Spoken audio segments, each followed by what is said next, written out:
Please take your seat. The show is about to begin. Presented by Front Yard Fantasy. I'm your host, Simon. Joined as always by my wildly handsome co-host, John Luke Garofalo. Our friend Coop with us, aka Coop A.P. Asco.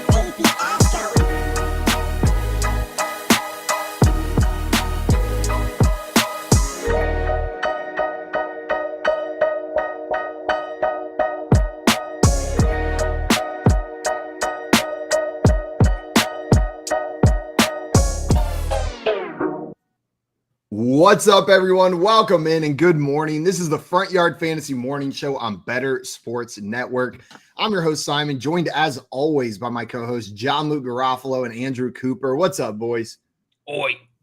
Dude, I can't stop thinking about the Elder Scouts. It's a good idea, right? It's a good idea. You said it Jail, before the show. give us- I just can't think of anything else. Jail, give us a breakdown of what the Elder Scouts is that you gave us right before the show started. All right, Maria's dad, my fiance Maria's dad, and I, we have a running list for years now of just great invention ideas, really fantastic invention ideas. Anything from transition lens ceilings to bee safe security, a bee-based security system. And one of our ideas that Maria had texted me about before the show, because she saw our video game draft, and she saw Simon had drafted Elder Scrolls. She said, "I thought it said Elder Scouts," which reminded me of one of our, I think, premier invention ideas over the years, which is Boy Scouts, but for the elder folks, the 55 and over.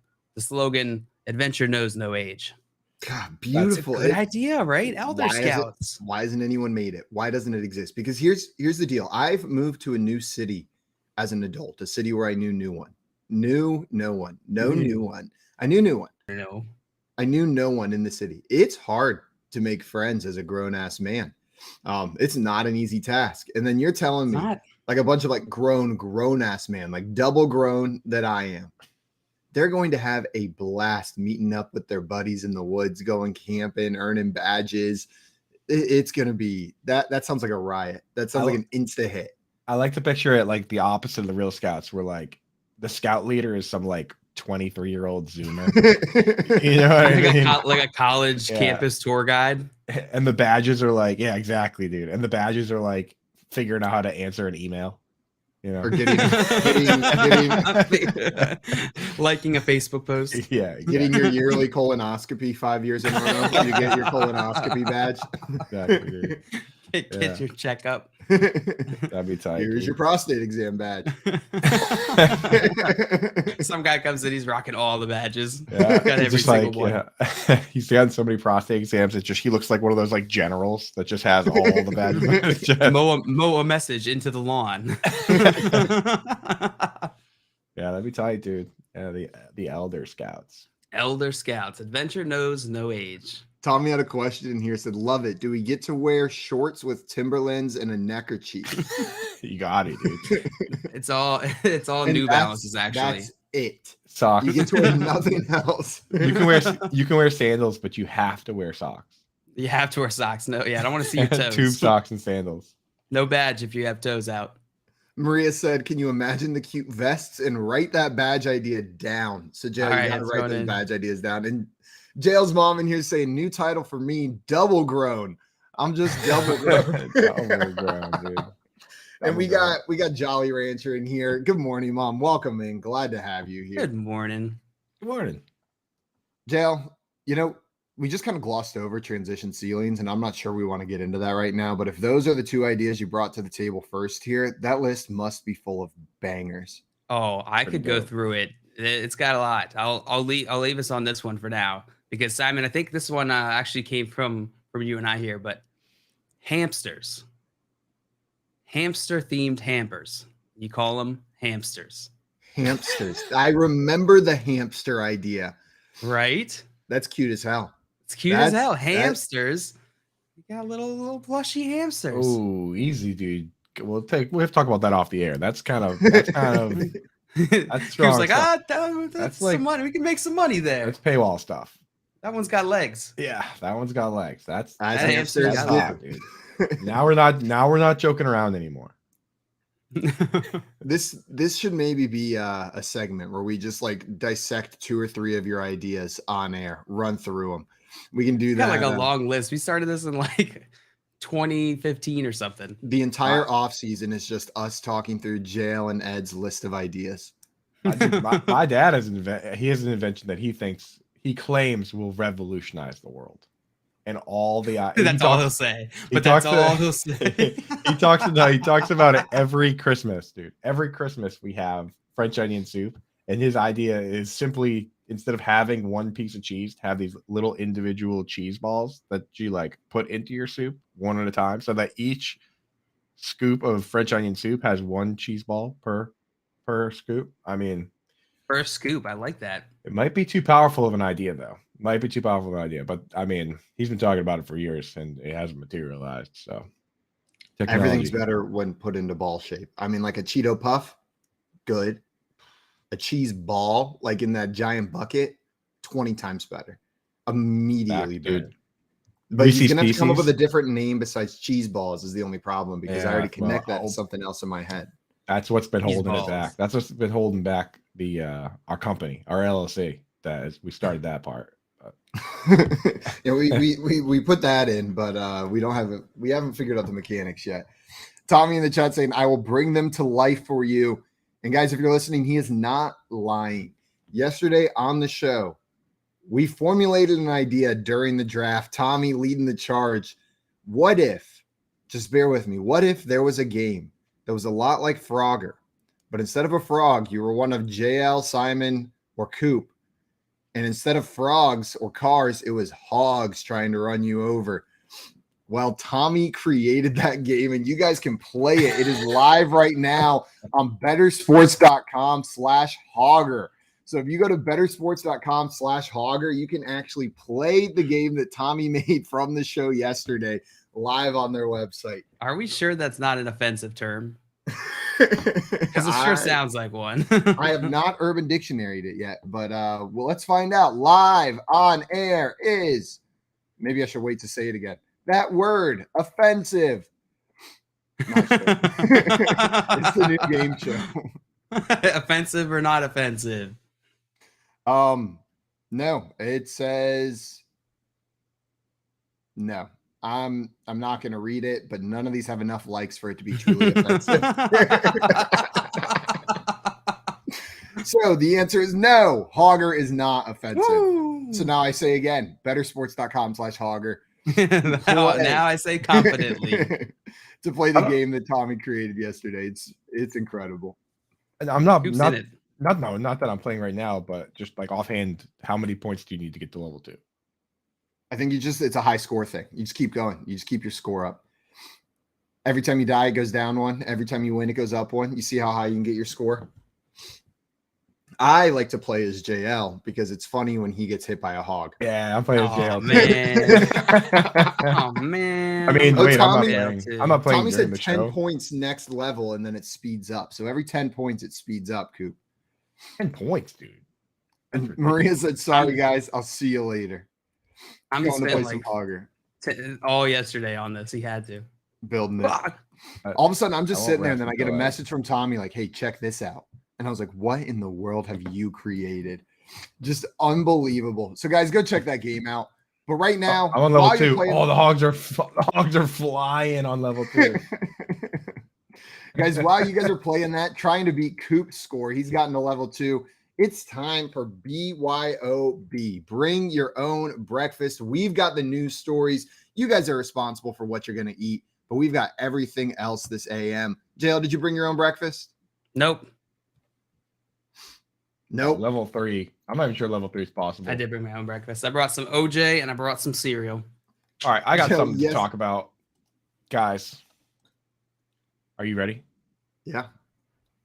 Something we have to talk about first, obviously. And you guys were rooting for the 49ers. I was rooting for Team Chaos, and Team Chaos prevailed in the Baker Mayfield lottery. Yes. Highly sought after quarterback Baker Mayfield claimed by the Los Angeles Rams yesterday, likely just to block their opponents, the 49ers. How do you boys feel about that move? $1.3 million Spite pick? Spite ad?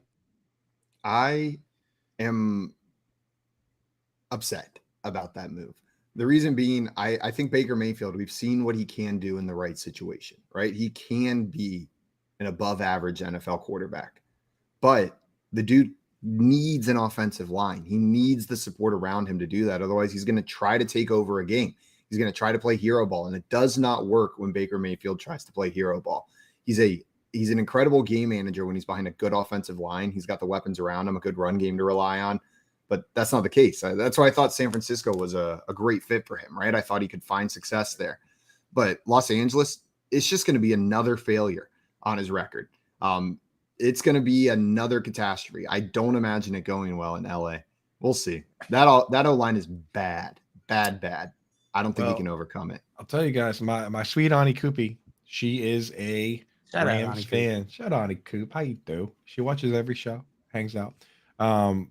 She was not pleased with Matthew Stafford's attitude and decision. Apparently, there's been word out there that he could have been cleared to return, but decided against it. I'm not sure if he's having surgery or if he's just, taking recovery time, but she didn't like that. So, she's kind of excited just to see somebody else. And the other point on this is that they don't have a first round pick next year. So if Stafford is on the decline and he's winding down, I mean, you want as many guys in that room that can compete to be the future. Baker's not, he's still he's like 30 or so. He's still got some years left if he can figure it out. And John McVay is the QB whisperer. So we'll see what happens. He's 27. Baker's 27. So we'll see. Yeah. He's got years left. I think I'd be interested to see how Baker feels about this. Because, Simon, I agree with you. I think this is going to be a little bit more of the same, just kind of going from one not great situation to another. And I'd be interested, Baker requested that trade hoping to get to a better situation, and he's not going to a contender here. So it is pretty interesting. I see Spooky in the chat. So good morning, Spooky. So now we're forced to watch Russ versus Baker in primetime on Christmas. Hooray. It's a shame. Dude, and that's another announcement from yesterday. That's the Nickelodeon game this year. Slime time? I desperately want Russ to have a good game so he can be the guy that gets slimed and be the Nickelodeon, get the same Nickelodeon award that Blake Bortles got. Like Mitch Trubisky got. Oh, no, it's Mitch Trubisky. That's what it was, dude. That's awesome. That'd be awesome. So I'm pulling for that. Give it another 5 years, and Blake Bortles and Mitch Trubisky are just going to become the same person in NFL history. They'll just morph into a single quarterback. It'll up Mitch Trubisky's cool factor for sure. Well, I want to ask you guys, if you try and put yourselves in Baker Mayfield's shoes for 1 second. Yeah. All right. What are you thinking about right now? First and foremost. How much cooler LA is than Charlotte, North Carolina? No question. Like significantly, how much cooler a place I'm living in. JL, what are you thinking about as Baker Mayfield?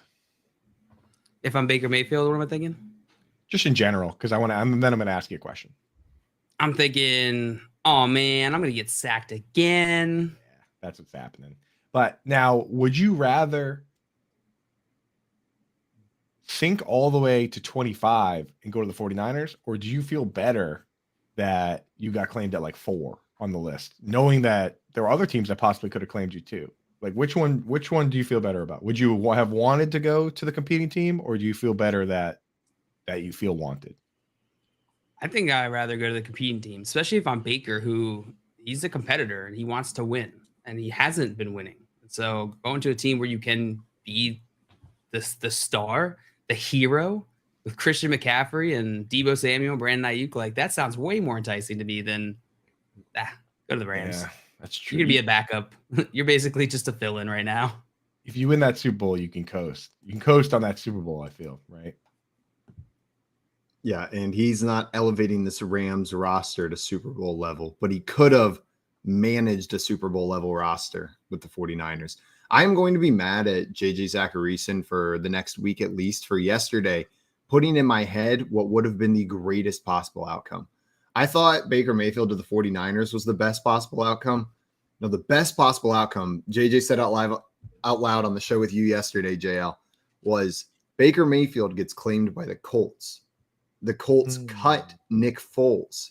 Nick Foles signs with the 49ers, wins his second Super Bowl over there on the 49ers, has to be a Hall of Famer at that point. Wow, dude. Give it to Eli. You got to give it to. That would be.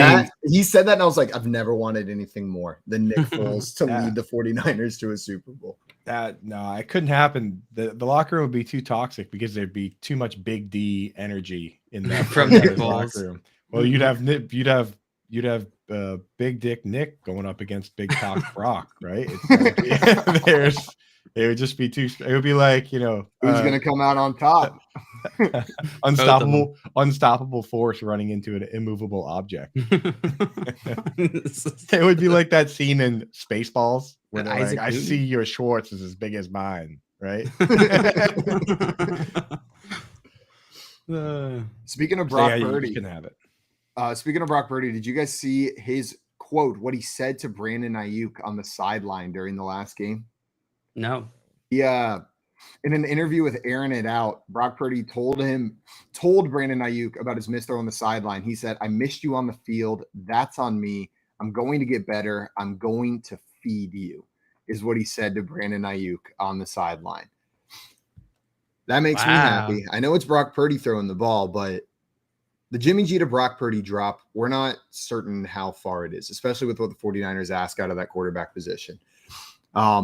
If he's going to feed Brandon Aiyuk, if that's the truth, I want to see it, right, from a rookie quarterback first. I want to see that he's actually capable of maintaining the passing game in that offense. But if he's trying to connect with Brandon Aiyuk like that, that's not a bad sign for fantasy. Spoiler alert, he's not. He's gonna throw 10 passes to Christian McCaffrey and the rest of them to George Kittle, because that's what rookie QBs do.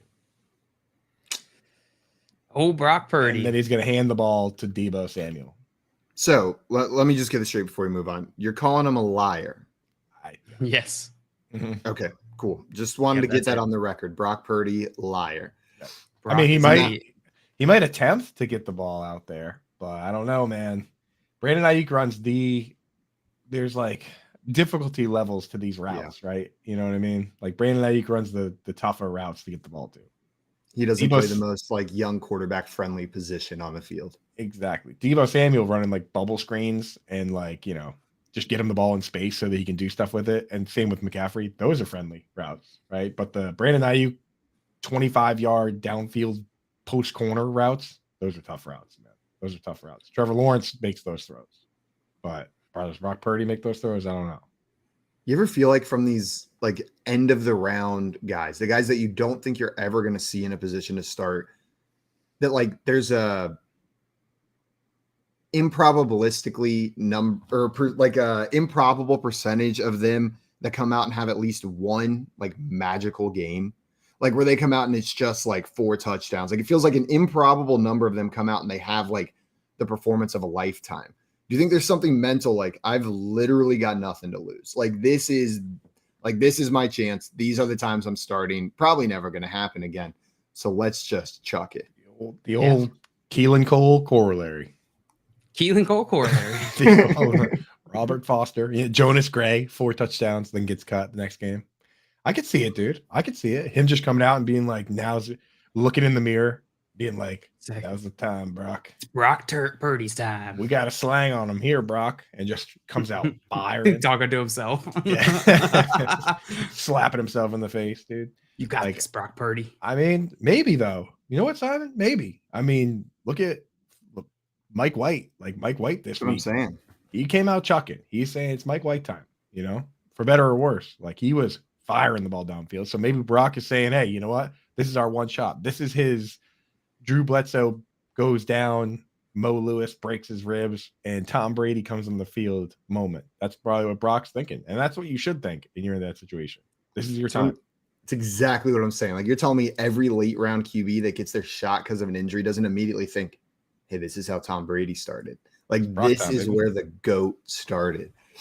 Don't hear what I'm not saying. Brock Purdy's not going to be the next Tom Brady, but he's probably thinking that. He's got to be having those thoughts. In that same vein, we kind of got an idea that the 49ers were not going to sign Baker Mayfield a little bit ahead of that waiver deadline at 4 p.m. yesterday. when Schefter tweeted out that the 49ers officially signed QB Josh Johnson to a 1-year deal. So anytime you can lock up Josh Johnson, you got to do it. yeah, you got to. That's a prime opportunity. Yeah, I went back through Josh Johnson's old history. I put up a short about it yesterday, but if you didn't see that, he's had one single win in his long career. He's 1-8-0. That's his record. So Josh Johnson, elite. Proud of that win. To the promised land. You take that win away. How you guys think the 49ers do they still have a shot here? Nah. Yeah. I think they do have a shot. I don't think they were winning the Super Bowl because of Jimmy G. I don't think Jimmy G was the reason. Now, their chances definitely go down. There's a lot more variance with a young quarterback in there. And I'm not going to sit here and say he's going to be good or bad, but we did just see him beat the Dolphins, which are a team that we're considering a contender, right? With Brock Purdy under center, that team still got it done. They've got one of the best defenses, if not the best defense in the league. And if Purdy can just be a game manager, we watched a defense drag the half alive body of Peyton Manning to a Super Bowl for the Denver Broncos. So that formula has been used before. Bad quarterback, elite defense. You can get it done if you've got the skill makers elsewhere. Yeah. I'm with you guys. I mean, you've seen it, JL, right? You have the most you've seen I would say that you with your boots on the ground there. Be careful, Coop. I'm gonna just say be careful. They are not gonna mess around with what you're about to say next. You are gonna make some people very mad, but say it. Go ahead. I'm saying right now, dude.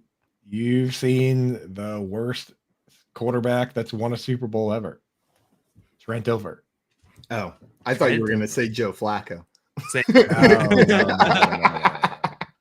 No, I don't want Torrey Smith up in my mentions on Twitter. But Trent Dilfer, I mean, yeah, Flacco, dude. I've seen Flacco come into New England in the winter and win in the playoffs. Joe Flacco, say what you want about him now, but Joe Flacco will put together elite stretches of games. Trent Dilfer kind of just was he just hopped up. He was propped up on, by Ray Lewis and Ed Reed, just being marionette dolled around the country as they won the Super Bowl. So, I mean, yeah, what was it, 25 passes in the Super Bowl? There it is, dude. If he can do it, man. If he can do it, never having a season with an over 60% completion percentage his entire career and win a Super Bowl, anyone can. And Bronson in here bringing up the quote that you brought up yesterday, Coop. I think it was you that brought this quote up saying Brock Purdy's going to be fine because he's been going against the best defense in practice all season. Fred Warner said that one. That's yeah. So I don't know, man. You can see it the Ravens didn't. I'm looking at it now. The Ravens didn't even bring back Trent Dilfer after they won. They didn't? No. Man, that was a blowout too. Beat the Giants. We got Bronson in the chat. What up, Bronson? Said, hey, trade for Goddard? Trade for Najee? What do you guys think? You can still trade? That's cool. Yeah, if your trade deadline has not passed. Oh, we got Albert in the chat. Good morning, Albert. Don't trade for Goddard. That's what he asked. He said he traded Higbee and Hunter Henry for Goddard. I think that's fine, but at the same time, Hunter Henry quietly has an amazing schedule for playoffs, and Dallas Goedert has just about the worst possible schedule you could have, and he's also hurt. So, when he comes back, you're going to feel good about starting him against the Bears and the Saints and the Cowboys. Those are all top 5-6 teams versus the tight end, whereas Hunter Henry gets the Cardinals, which are literally the worst this week. And then, pretty good sketch for Hunter Henry, but still, I think I'd rather start. If you're sitting here this week and your options are a healthy Dallas Goedert against the Saints, who are the worst team, and Hunter Henry against the Cardinals, which is the best team, you would start Dallas Goedert, right? Probably. I think you do. I think you still do. There's just more safety in his role in that offense. So from that standpoint, it's a good trade. But yeah, I don't know. Yeah. And then he asked, should I trade Gus and Jacoby right now for Najee Harris? So JL, would you be moving Gus Edwards plus Jacoby Myers for Najee? Abso-freaking-lutely. Oh, Jacoby's banged up, bro. Jacoby's such a replaceable type of fantasy player too. That type of middling wide receiver is plentiful in fantasy. So I do that every day of the week. Yeah, absolutely. I'm making that move as well. Big fan of that move. Big fan. Do you guys see the Titans fired John Robinson, their GM, mid-season firing of GM? That's pretty crazy. See ya. Timing too of like Right after AJ Brown just takes them to the bank. And now the rumors come out that, of course they come out now of like, Mike Vrabel didn't want to trade AJ Brown, but Robinson insisted on it and did it anyway. And then they fire him right after the game. It's like, talk about appeasing the fans, right? I wonder if that conversation happened. I bet you did. I feel like we don't often see a GM get fired mid-season. On top of that, a winning team, GM of a winning team, right? The Titans, their record's pretty good. So you have to think there's got to be something deeper here. I feel like this is a team though that each and every year, like come playoff time, people are like, is it the Titans? Like, are they better than we thought? But they're slept on every year and then they lose in the playoffs. So maybe not slept on. Slept on might be the wrong word. This is a team like similar to the 49ers, I feel like, where they just can't quite get across the finish line, even though they've been good. And they're probably approaching, if they haven't already passed, the end of that window that they built with this team, with this core team. And AJ Brown leaving might have slammed that door shut. Yeah. So the rumor now is that Mike Vrabel is expected to hear. This is from, let me double check, make sure he's a reliable source here. Aaron Wilson. So pretty good source says that Mike Vrabel expected to have significant power after Titans' dismissal of general manager John Robinson. So there's very few coaches that are also the GM, like Bill Belichick famously is also the GM, but there's a lot of people that question whether that's a good idea, right? The whole Bill Parcells quote of, if you want me to cook the dinner, you should let me buy the groceries. Like, Bill Belichick has done some great things, but he's also done some questionable things, And then you get the Bill O'Briens. Bill O'Briens are that's the far other end of the spectrum where you just destroy the franchise. Where you have someone who has no business being a GM, acting as GM. That's how you trade DeAndre Hopkins. He was a fine coach. I think he was an above average NFL coach. And then he just was maybe the worst GM in NFL history. As a Patriots fan, with what's going on right now, I would love to have Bill O'Brien as the offensive coordinator of the Patriots instead of Matt Patricia. Bro. Get him. I'm sure that big old butt chin is available for you. But I think you have to have a separation of like long-term and short-term view. And someone, I feel like Bill Belichick is good at that because he is always thinking on both levels, right? He's constantly thinking long-term. And that makes a good GM. But if you have someone like Bill O'Brien, who's a head coach making moves like a head coach would make for that season, especially if they're fearing like their job is at stake here, then what you have is a situation where your head coach GM could over leverage your team, which is what happens. And so I like having a separation unless you have somebody who's good at it, like Bill Belichick. Right. And to your point, Jail, like it makes it really hard to tank if the coach is the GM. Like if you're the Lions, then it's basically, you like you said, separate church and state. So you have Dan Campbell trying to win every single game, but you have the GM knowing you're not going to. He's looking long term, yeah. Right. So he can let Kenny Golladay leave, Marvin Jones leave, Jamal Agnew, Matt Prater. You get 4 comp picks back, which is the max number of comp picks, right? And it's like that's how you do it, right? And then fantasy same way. Fantasy, same exact way. But when you're Belichick, how can you keep that winning culture going when everyone around you can recognize that it's like a bridge year or you're trying to tank? Or for instance, this year, they let JC Jackson go and they're going to get a 3rd round comp pick back for that. But because of that, you can't sign incoming free agents. So they didn't sign anybody. They traded for Devontae Parker, which doesn't affect the formula. But everybody around that organization, if you just think about it for a little bit, that they weren't really building the team to win right now. So it's like kind of takes the air out of your tires a little bit.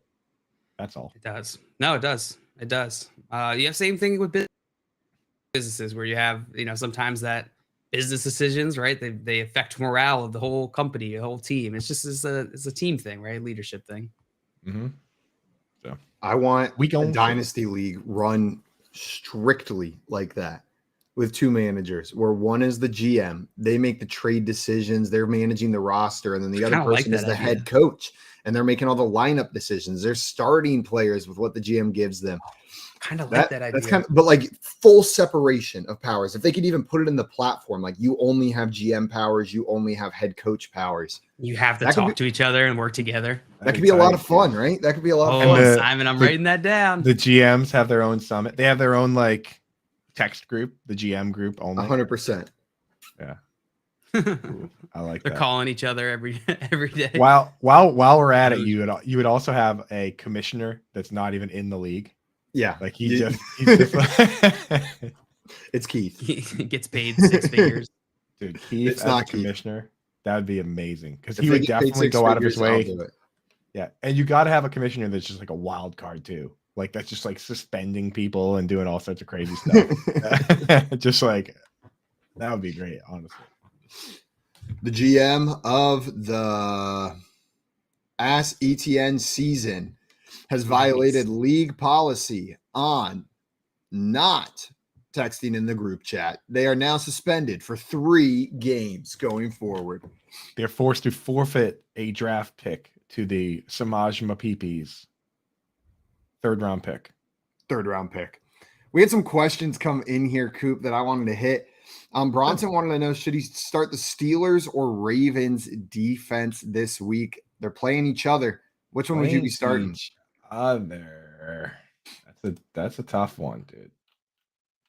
I would start in that instance. I'd probably just go with the favorite in the home team and start the Steelers defense against Tyler Huntley.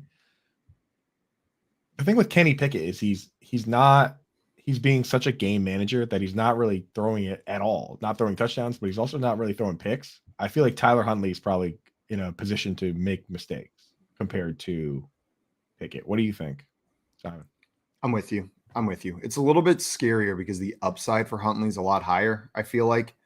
But the downside's a lot higher as well. Like I think there's a lot more variance plugging in that Steelers defense than the Ravens defense. But I'm with you. That's the direction I'm going, because just what is the upside with the Ravens defense against Kenny Pickett?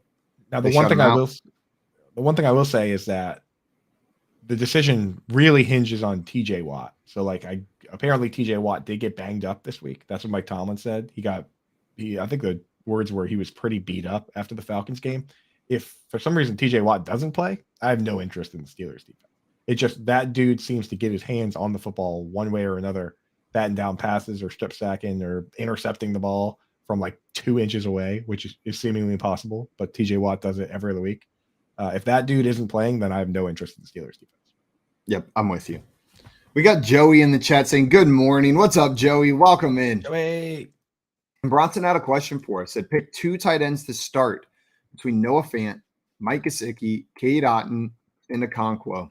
Who would you be starting, Coop? Man, Bronson, that's a who's who of who's not really playing all the snaps for his team, huh? First, if Cameron Brate is out again, Cade Otton goes right to the start of that list, right? He goes right to the top because Noah Fant's been kind of on lately, but he still splits snaps with Will Disley to the point where Will Disley the week before last ran more routes than Noah Fant. And then Noah Fant this week just barely ran more than Disley. So it's split down the middle. Gesicki splitting slot snaps with Trent Sherfield. And then Chig Okonkwo plays about 60% of the snaps. He looks good as of late, but again, can't really trust him. So if Cameron Brate is out, I'm starting Cade Otton. But if Cameron Brate's playing, Cade Otton has the 49ers, which is a terrible matchup. So kind of a difficult situation you're in. Of that crew, I think the one that I'd be most interested in would be Gesicki against the Chargers, just because that game has shootout potential. The over-under for that game set at like 52.5. So I'm going to go that direction. Fant doesn't have a good matchup either. He's got the Panthers. So for me, I would go Otton if Brate is out, or Gesicki if he's playing. And if I got to pick 2, I would probably just pick Gesicki and Otton. Man, I do like what I've seen from Chigoziem Okonkwo recently, though. Like I'm very tempted to get him in there because it's been promising what we've seen on the field from him. Last couple games, 5 targets in his last 2 games. 68 yards, 35 yards, like 5 targets, 68 yards. If he gets that, you're freaking thrilled from a tight end. So it's not guaranteed. Okay. It's not high enough volume to like guarantee it. I get why you're going the other ways, but I'm going to put a Okonkwo in there as my second guy. He's got the Jags. So we'll put an asterisk on it. We'll say Gesicki is in, and then you do odd if Brait's out. Otherwise, you go Chig. Deal? I'm with you. Yeah. That Jags game is supposed to be like Vegas. When you look at all the lines and everything, seems pretty clear that Vegas is predicting that to be a Derrick Henry game. The over-under is only like 40 points, and the Titans are favored, So, and Henry does run all over the Jags historically. Every time. I've been waiting to see if this Dallas Cowboys Houston Texans line moves at all. Like I've been expecting it to go down, like maybe get a little closer, and it is staying strong at 17. It is living there. That is absurd, man. 17-point line. That is just absolutely absurd. What does that make? What does that make the implied point total for the Texans? If the over-under is only 44, but they're expected to lose by 17, that means it's implied that they'll score how many points? None. 6. I got 14. They're implied to score 14 points in this game. That's got to be the lowest of the entire season. It's the lowest this week for sure. The Buccaneers have an implied total of 16.75 this week against the 49ers. That's the second lowest. Really? That's wild. Broncos at 17, third lowest. Yeah, Buccaneers down there. That's a little bit surprising to me. But they got Tim Brady. Tim Brady. Tim Brady. What are you talking about? Tom Brady. What you talking about? There he is. I should move my light so that it's like up in between his hands. Just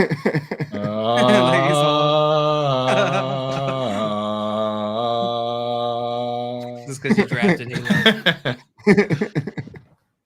He made it. We got Dustin in the chat. What's up, Dustin? Welcome in, Dustin? my friend. Glad to have you here this morning. Who do the Bills have this week? That's right, the Jets, right? Revenge game. Not from a perspective of there's an old player on the same team, but from the Jets beat them earlier this year. And I know Dustin's looking forward to potentially getting that. The thing is, players change teams so often, you can drum up some sort of revenge game in like every matchup.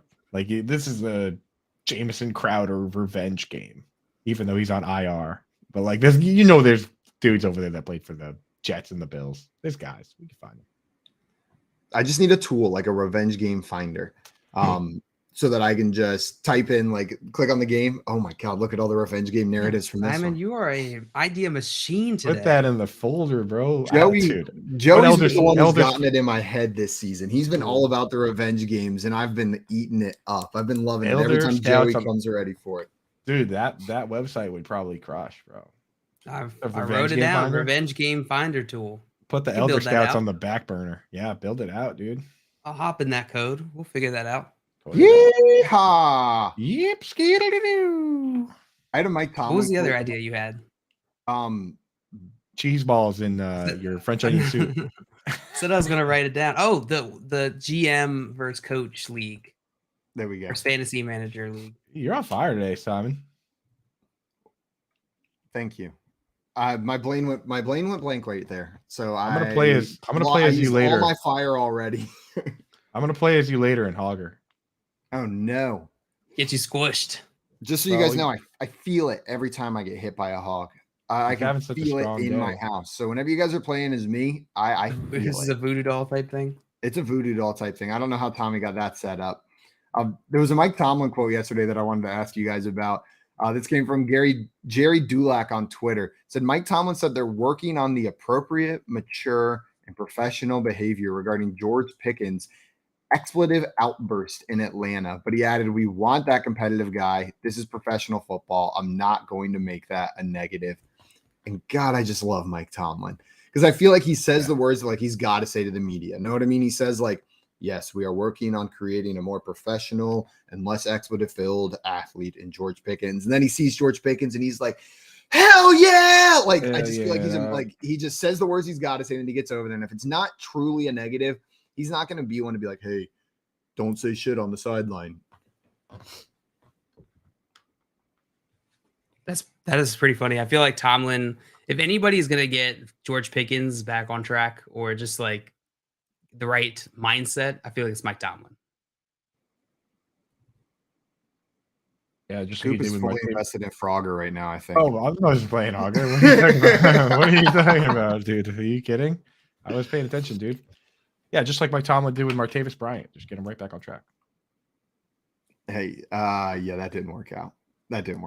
Different story though, right? Not quite the same player, Martavis Bryant and Antonio George Brown Pickens. and Le'Veon Bell and Chase Claypool and all those guys that worked out in the end. Well, Chase Claypool they traded, right? We don't know that one wasn't him getting back on track. He's a top 3 wide receiver in the NFL. He just needed to be on the Bears, and now we're all seeing it. And I'm on level 5 now, and there are hogs everywhere. Jay in here. What's up, Jay? Good morning. And we got Albert in the chat as well. Good morning, Albert. Glad to have you guys here. All right, no more hogger. I'm gonna put this aside. Albert's been around. I'm saying hey to him again. He said subject. Hey, I got Albert. confused. Hey, Albert. Guys, No, if you're watching, that happened to me yesterday. if you're watching the Keith was show already in there. and you want to know how to interact, you can join our live talk shows whenever you want with the push of a single button on the Better Sports Network app. If you head on over here, download the app, and just hit the call button, you can come in for an audio or video call and then tap the fun button to interact with the show and chat with us in the chat here on the BSN app or over on YouTube. There's a bunch of different ways that you can interact. We're all about hanging with you guys bright and early in the morning on the morning show. So keep on throwing your questions in the chat or head on over and call in and hang out with us as well if you want to spend some time with the FYF boys this morning. Guys, coming up, we are going to go back through the Moreau You Know. We've got some things to teach you guys today. We also are going to run through our Christmas or our holiday wish lists, and we're going to play some FF Detective as well. And as always on Wednesdays, our friend Alex, the trade daddy, is joining us to talk about trade market values. Right now, you're listening to the Front Yard Fantasy Morning Show here on Better Sports Network. The Playbook with Fensty and Ronis, presented by FantasyAlarm.com. The only person, I've said this to you before, who I believe back then, of all those power hitters who truly was clean, Ken Griffey Jr. I mean, I think so when he got hurt. Body didn't change. We'll never know that for sure either. No, dude. We've seen guys who were not big take substances That's true. to get busted. So it's not about that always. I hear you. It's just, don't you think with the way his career kind of went, you would think that he didn't take anything? I don't think he did, but we'll never know 100%. I'm going to keep telling myself that he didn't. The 1 year player, I mean, he's my favorite baseball player of all time. In the 1990s, Ron, as a kid, as a 5-year-old kid who plays video games and collected cards, there was no one cooler than Ken Griffey Jr. I still wear my hat backwards because Ken Griffey Jr. did it and he looked really cool doing that, wearing a backwards baseball cap. Like, he made everything the guy did looked cool. Even the home run in the movie Little Big League, it's acting, it's all, I guess, fake, but even he made that look cool. I mean, Ken Griffey Jr., you're a little bit older than me, but in the 90s, was there besides Michael Jordan, was there a more loved athlete than Ken Griffey Jr.? Yeah, no, I love Griffey. He's one of my favorite players ever, from defensively to hitting his swing. And yeah, I would have loved to see what he could have done if he had stayed healthy, the final numbers he'd finished with. So no, I was a huge fan of Ken Griffey, and it's a shame though that all those injuries towards the end of his career just really limited the production he put up, but he still put up elite numbers. He was so fun to watch. So I'm a huge Ken Griffey guy. And here's the other thing too. So 1994, the season got shortened because of the strike.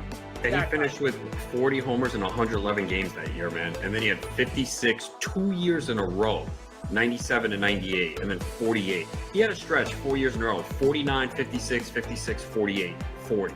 I mean, unbelievable. And then, yeah, once he hit like 31, he started to miss games, 111, 70, 53, 83. So think about that. All those years that he lost, and he still hit 630 home runs, man. Yeah. So if he was clean, he would have been the all-time home run champion. Again, we're all guessing here, but you would think, all right, well, once he got into age 31, 32, that's when the body started breaking out, which is typical, right, for someone who's not using anything, whereas we saw Barry Bonds just get better with age, and we did not see that with Griffey. So look at from 2001 Were you starting when he played on? Look at the home runs decline. 8, 13, 20, 35, 27, 30, 18, 15 to his age 38 season. Even age 39 in 170 games, he had 19 home runs. So he probably would have definitely been the all-time home run leader had he been able to stay healthy. Better Sports Network.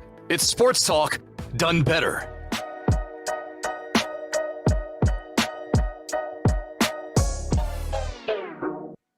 What's up, everyone? Welcome back to the Front Yard Fantasy Morning Show here on Better Sports Network. How you guys doing? Still feeling all right? Doing a check-in? Jail's feeling quiet. Must have a horse in his throat or something. Oh, he's feeling a little quiet, dude. Feeling a little quiet, but dude, your background today, man, is pretty cool. Trying to man. figure it out, man. I like it, dude. It reminds me of a fruit roll-up. Delicious. I think I've told you guys this before, but I was way too old when I realized there's an additional wrapper on a fruit roll-up. Like after you take it out of the metal or like the aluminum packaging, like for years. I was like 7 or 8 when I was eating the plastic. I would just take the fruit roll-up. Yeah, the cellophane. I would take the fruit roll-up out of its wrapper and just eat it before I realized you were supposed to remove the cellophane. I thought it just was like not a good snack. Oh no, dude! How terrible is that for you? That can't be good. I have like a memory of like walking around the mall and my mom just being like, "What are you doing?" And then instructing me on the proper way to eat. Makes the hair on my arms stand up. No, kids are tough. They can eat cellophane. How good were they after that? Oh, it was a game changer. Once you unlocked the secrets, man, those must have been amazing. Someone seeing me eat. Was it like an embarrassing? My mother. No, it was at a mall with my mother. I'm pretty sure I have like this weird Christmas memory of like after I got my picture with Santa, they had like fruit roll-ups that they were giving out. Like you got like goodies whenever you left. And I was cracking open my fruit roll-up, walking around the mall. And it was just like, hey, take that off. And I was like, take what off? Like I already took the wrapper off.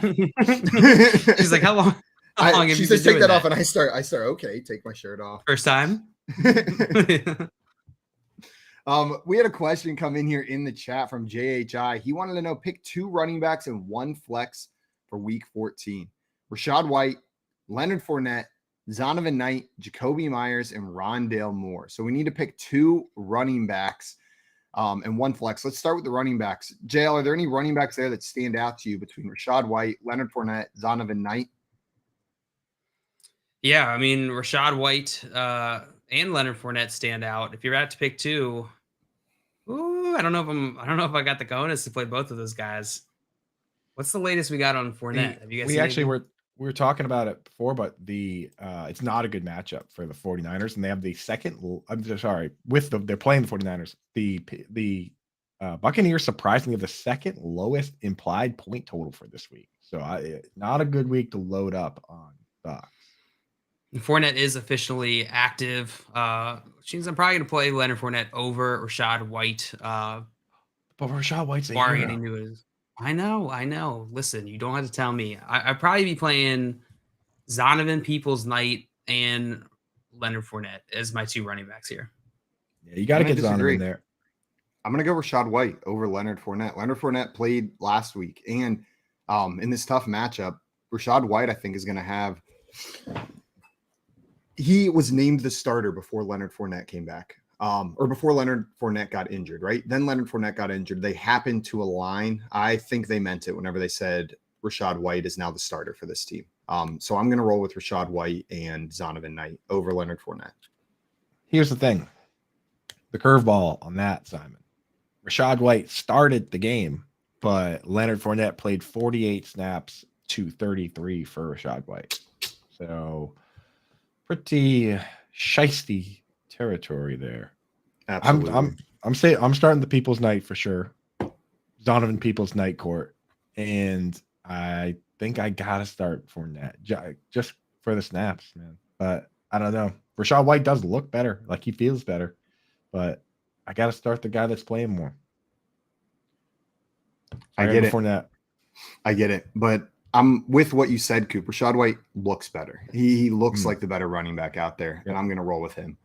Tommy in here saying Leonard Fournette is the B Mark Ingram. JL, do you agree with that? Like Barry the B is the B Jerry Seinfeld. Leonard Fournette is the B Mark Ingram. Oh, yeah.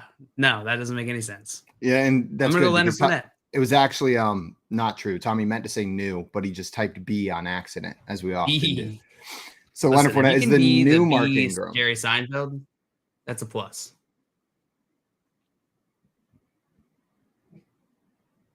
Oh, I thought that was going to be more What's about the going B movie right there. Son. Oh, I was waiting for it too. I was like, is there some sort of impression? What's going on? I was waiting for something from the B movie right there. Guys, I had a question for you. Actually, we didn't finish JHI's question. We should probably pick one flex out of those. So, Coop, would you be plugging in the other running back as your flex, or are you plugging in Jacoby Myers or Rondale Moore? I need to see Jacoby Myers get a full practice in. He didn't practice yesterday, so it's a pretty big red flag. Like you can't even consider him if he is limited all week, right? Because he's already not that good. So I'm probably going to start Rondale Moore, but starting all three running backs isn't out of the question. It's just I'm worried about that 49ers matchup. What about you, JL? Are you plugging in Rondale Moore, or are you rolling with Rachaad White in that flex spot? Honestly, I would probably just roll Rachaad White. Like those wide receivers just don't have enough upside for me. I'd rather just take the two running backs, and then you don't even have to worry about should you start Leonard Fournette or Rachaad White. You should start both. Yeah, it is it does make you feel a little bit better to do that. So that's probably the way to go. Man, it's not like this Cardinals team has an incredible matchup either against the Patriots, right? That's not supposed to be a crazy high-scoring game. We've seen a bunch of weird games with the Patriots, and it's on Monday night, so then you're going to be waiting until then. I think I roll out Rachaad White and Leonard Fournette in the flex. So that whole Rachaad White, Leonard Fournette debate ended up probably not mattering for this question for a lot of it. But Coop's rolling with Rondale Moore out there. And JHI said, thanks, fellas. Having both Lenny and White on the same team has been tough with start-sits. Yeah, I bet. Those are the worst situations where you're just having to pick between two guys on the same team. Who's going to get the work? Feels like you always get it wrong too, doesn't it? Yeah. Bronson wants to know, do I pick up Odell? I have an open roster spot. What do you guys think? I'm not picking him up because of the recent news from the Cowboys. Like, Jerry Jones loves to run his mouth, and he basically said that he's not even sure that based on their the physical they did on his knee, that he'll even be ready to play by the time the Super Bowl rolls around. So I doubt, if that's what the rumor is right now, I doubt he's ready to play for the regular season. Like, it sounds like they're thinking about if they're hesitant to grab this guy because they don't even think he's going to be ready when the Super Bowl is played in February, then I feel like there's no chance he plays over the next couple weeks. So I'm not stashing Odell anymore. I'm with Coop. I'm not too optimistic about Odell. If you have an open spot, sure, you can throw him on your bench. It's better than having an empty spot. But I'm not super optimistic. No, if there's anyone else you want in that spot that has even like a modicum of value right now, I would want him on my roster of Odell Beckham Jr. But if you have an empty IR spot, Jameson Williams just got activated off IR on your team, and that IR spot is now empty. You don't have anyone else to put in there. Pick up Odell and throw him in the IR spot. Can he go in there? Can he go in the IR spot right now? Probably not. No, I don't think so. No? Then never mind. Take that away. I know he was living in the IR spot for a little there. Guys, I had a question for you in my Guillotine League, as I do each and every single week, because it gets harder and harder. 3 teams left? I think there are now 5 teams left, if I'm not mistaken. Yeah, there's 5 of us left. 4 more to get eliminated. 1 team will come out on top in this one. And overview of my team. My running backs loaded: Saquon Barkley, Christian McCaffrey, Josh Jacobs, Joe Mixon, Rachaad White. That's what I got at running back in this team. It's the wide receiver where I get tripped up. I've been rolling with Brandon Aiyuk a lot in this spot, but I don't quite know what to do between him, Juju Smith-Schuster. Those are my only 2 options this week for my second wide receiver. Is it going to be Brandon Aiyuk with Brock Purdy, or is it going to be Juju Smith-Schuster on the Kansas City Chiefs in that crowded wide receiver room? I've made it pretty clear how I feel about Brandon Aiyuk with Brock Purdy, so I think you know where I'm going. But JL, would you have any thoughts on that? They both got tough matchups. I don't trust Brock Purdy's ability of all the weapons that the 49ers have and what those weapons are known to do. I think getting the ball to Brandon Aiyuk is going to be the most difficult task for a rookie quarterback. Yeah, Juju. I think the other side of this argument, though, is that Juju is going up against Denver, which is a very tough defense. He's not necessarily an essential asset here in this team, like meaning that they don't need to use him if they don't have to. I think I still lean Juju. I think I'm with you. Now, you know what? I'm actually going to lean Aiyuk here. I share your concerns with Brock Purdy, Coop. I'm worried that Juju's not going to be able to do it this game, though. Right now, I've got Aiyuk in there, but I've been going back and forth already this week, and I feel like I'm going to change my mind a lot. I've got 2 week 14 buys that I probably should have planned better for at the wide receiver position. But between those two guys, it's difficult. It's difficult making that call, and I wish one of them had a matchup, like a good matchup to break the tie for me. But Coop, I don't know. Maybe it's just going to come down to Brock Purdy or Patrick Mahomes. Who do I trust more to get them the ball? I'm not sure. That's a pretty easy answer there. But I think you're right that Aiyuk has the higher upside, but he also has a terrifying floor.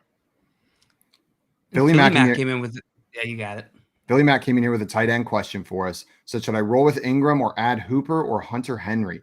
Trying to grab the last playoff spot and can't have 2 points for my tight end this week. So what do you think on this one? Can't go with Austin Hooper just because as of late, he's been splitting with Chig Okonkwo. Yeah, I don't want any part of that situation. Well, I guess I want Chig if I want anybody there.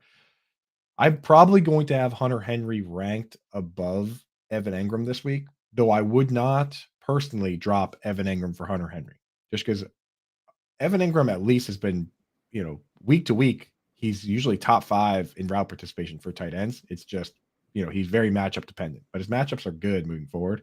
Hunter Henry just so happens this 1 week to have the Cardinals, which is a bottom 2 matchup. A top 2 matchup for tight ends. It's the Seahawks and Cardinals go back and forth on who can try and be worse versus tight end. So if you can add Hunter Henry without dropping Evan Engram, I would start Hunter Henry over Evan Engram this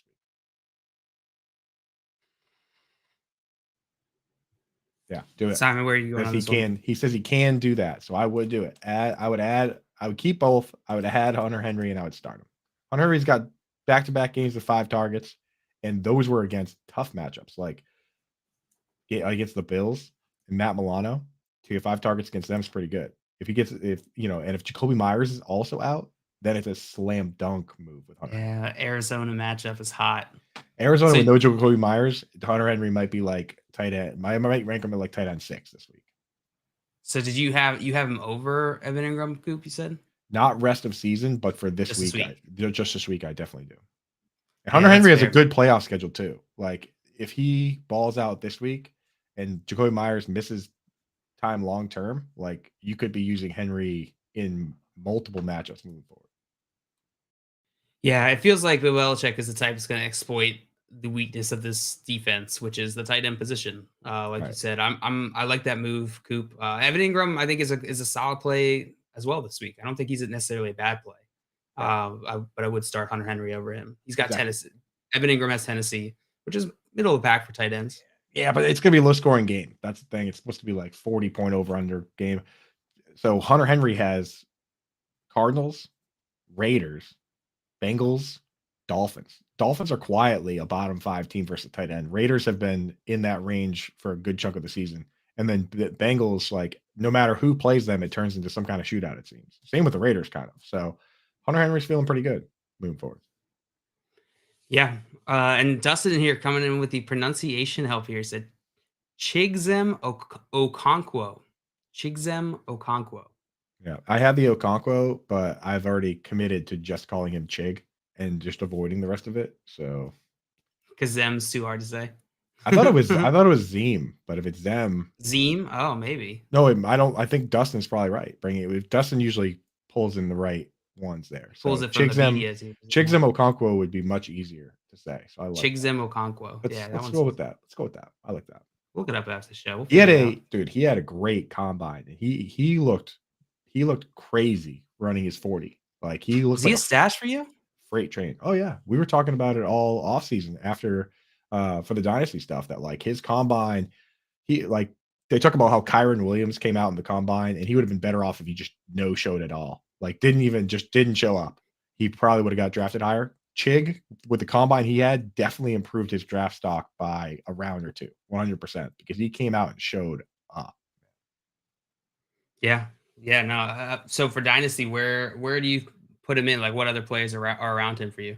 Oh, so it's like this what happens with the tight end position is like you have your rankings, and then when the actual game start, you get to see what path the player is going to go down. Are they going to go down a blocking path, or are they going to go down a pass catching path? Right. And when you see guys like Drew Sample, Hunter Long, when those guys go down the blocking path, you got to just ditch them as soon as possible. Trade them for whatever you can. So of the rookie tight ends this year, like we move up. Like I can't move Chig ahead of guys like Daniel Bellinger, who is the starting tight end for his team. I can't move him ahead of a guy like Isaiah Likely, who has absolutely flashed. But I think of these guys, like you might have to move him ahead of a guy like Trey McBride, who has gotten the starting job and done nothing with it. So interesting to see, man. Tight end's a tough position, but Chig has to be on your radar. I added him in a couple leagues. He's sitting there for me. So said it earlier. Yeah. I like what I've seen from him on the field so far. He's definitely worth a speculative ad to see if he pulls it together, if he has more of an impact later in this season. They need someone. No, don't say it. Don't say it.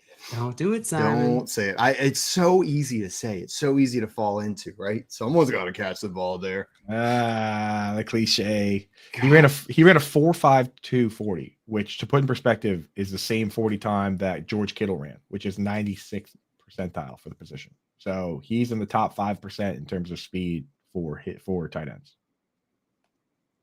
It's pretty hot. Pretty hot. Yep. Joey said, I'm starting in my home league with Waller on the IR and Kmet on bye.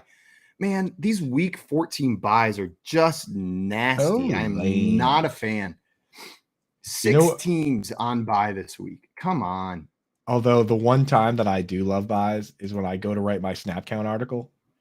It sucks when every team's playing because now I got to write about 32 teams. You kidding me? Like when the 6 teams are on bye, I'm sitting there. I'm like, 26 teams? Oh, yeah. Just write buy in for a team. And that's the best feeling when you just, instead of analyzing all the snaps, I just write buy. So, yeah, I do kind of like that. So, Tommy in here saying Waller can come back tomorrow and Renfro. Coop, are you expecting fantasy relevance from Waller whenever he's back? Man, the best thing for Waller for fantasy football would be for Waller to be back and Renfro not to come back. If that happened, then Waller is a guy. Like I'm still stashing Waller. My tight end rankings are out for the rest of the season. I posted them last week. I went above and beyond this week, so better read the article. Go read it right now. Actually, read it after the show. 10:15. Set an alarm. So I went in, did my thing that I do, which is, look at all the, the snaps, the routes, the ADOT, the broken tackles, the matchups.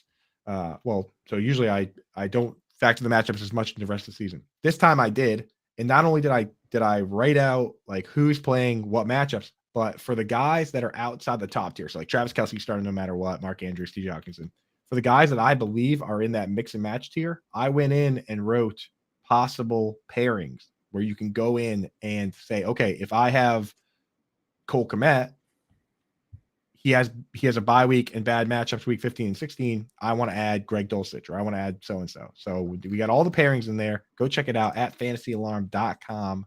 Just search tight end update Andrew Cooper or go to my Twitter. All the info you need, rest of season tight ends. Boom. And JHI was asking, where can we find it? Coop's got you right there. Fantasy Alarm, or check it out on his Twitter as well. You can find it over there. I'm going to tweet it out again right now at Coupe Fiasco JHI. So I'm going to send it out again. Get in there. And Coop, your tight end articles have changed the way I view tight ends. I was viewing them as nothing but a nuisance for years, where I just got like so sick and tired. It was after I was just having to start CJ Uzomah for like 6 weeks in a row in a dynasty league a couple years ago. I was like, I just don't want to do this anymore. So I just started drafting Travis Kelce everywhere at that point. Like I was like, I'm not playing this game anymore. I'm just going to draft Travis Kelce every time. That way I never have to worry about it. But now feeling a little more confident in playing this tight end game, playing the waiver wire, picking up your Evan Ingrams, your David Njoku's. So appreciate it, Coop, for taking me out of my tight end, just jaded phase where I was over that position. I appreciate you saying nice things. And now, I mean, you're still disappointed, but now you know why you're disappointed. It's much better, right? It's like, well, Clarity. Here's why I started this guy and it didn't work versus just starting guys and it not working. And now there's numbers behind it. And Dustin said, for what it's worth, Coop, the Titan site has his name listed as just Chig, so you are good. Chig, lock it in. Chig. Boom. Also, guys, Tommy came in here bright and early this morning and said, grab yourself a beer, a Pilsner, or a lager. Then head on over to the website to play some FYF Hogger. We did not break the rhyme streak, Tommy. We got a rhyme streak in there. And bettersports.com/Hogger to play the game. No problem, Tommy. We got you. Also, a Pilsner or a lager, it is 7 a.m., Tommy. It is 7 a.m. over here. And when you sent that, Reevaluate. it was 6 a.m. JL takes a sip of his IPA. Yeah, it's my stout. And Tommy said 12 o'clock somewhere. Yeah. JL, yesterday, when you were on the Q&A stream with JJ, I saw you just very casually ask, as he asked you about your tea you were drinking. He said, like, oh, you're drinking tea too in the mug. And you like it was a very normal thing. You were like, oh, do you drink juice out of your mug too? Like it was something everybody did. It's a juice mug. You were like just very casual. Yeah. And you also drink juice out of that same cup? Thought we were the same. I guess not. No. Guess Guys, people. Coming up, we're going to talk more about JL's juice mug, and then we're going to go over our holiday wish lists for the end of this season. We're going to play some FF Detective, and then we got some things to teach each other in the Moreau You Know. And then our friend Alex is going to come on for Trade Market Values, the trade daddy himself. So stick around. You're listening to the Front Yard Fantasy Morning Show here on Better Sports Network. Better Sports Live with Rick Kamla at 7 p.m. Eastern, 4 Pacific on Better Sports Network. Andy Reid is the best current coach in the NFL. He's better than Belichick. Belichick has lost his way. He's better than Tomlin. He's better than Harbaugh. He's better than Shanahan. He's better than McCarthy down in Dallas. He's better than all of the gangster NFL coaches right now. Sean McDermott up in Buffalo, he's better than all these guys. Andy Reid is the greatest gangster that we have at head coach in the NFL right now. And I understand that you're saying, well, Belichick is the GOAT, Cam. How can that be true? Now you're bringing up old stuff. Bill Belichick can't draft anymore, okay? Talk to me. Nick Chubb, Sony Michel. Talk to me. DK Metcalf, Debo Samuel versus N'Keal Harry. Okay, talk to me. This dude has lost his way. Remember the year when he should have bottomed out and just tanked, but he couldn't, and he went and got Cam Newton, and they were a mediocre team, right? He's lost his way. And not that he can't coach up a good defense and that kind of thing, but overall, he's lost his way. Andy Reid's an absolute badass. They draft great. He's a great coach, makes the right decisions, when to go for it, when to kick, when to punt. The guy's the man. The Playbook with Fensty and Ronis, presented by FantasyAlarm.com. I hate the stupid unsportsmanlike conduct. As long as you're not disrespectful to the opponent, you should be allowed to celebrate. How I used to say it, and to bring up, because now basketball story, I'm going to bring up. Oh, dude, it's even worse than basketball, isn't it? So Dikembe Mutombo, who used to get teed up in the 2000s, the 90s, they didn't give a crap. 2000s, though, when they tightened up the rules, they used to tee him up more when he did the Dikembe finger wag. But they wouldn't tee him up if he did it to the crowd instead of looking at, like, Eton Thomas, like one time I remember, and doing it right to him, or when his back was turned, doing it right to him. If he did it to the crowd, they would never call it. And so that makes me wonder if these players, while, yeah, they want to talk a little smack, maybe they should flex towards the crowd than at the player who they're standing over. I guess. I know it's soft, man. It is soft. Because you know what? Like we're gonna give 15 yards for that, bro. They think that, you know, want to know why they're paranoid? They think that's gonna turn into a fight. See, I disagree with that. That's not going to start a fight. I agree with you. They don't agree with us. It's one thing, okay, if you spit in someone's face or say something derogatory, like about their family or something, right, yeah, that can incite it. But if you're just like, yeah, I made that play, what? You know what I mean? Like, again, they know the rules. You got to know you're going to get flagged. You have to have discipline. But, like, I don't know. I have no problem with celebration as long as it's not disrespectful. What's disrespectful? You know, it's interpretation, and that's my problem. Watch, it's going to cost someone in a big playoff game, and that's when people are going to go crazy. There'll be a third down play. Someone makes a pass breakup, and they're in someone's face. They're going to throw a flag. It'll extend the drive. That team scores, wins the playoff game because of it. You need something drastic for it to really leave an imprint, and I hope that doesn't happen to Mike. Better Sports Network is betting, fantasy, collectibles. It's sports talk done better.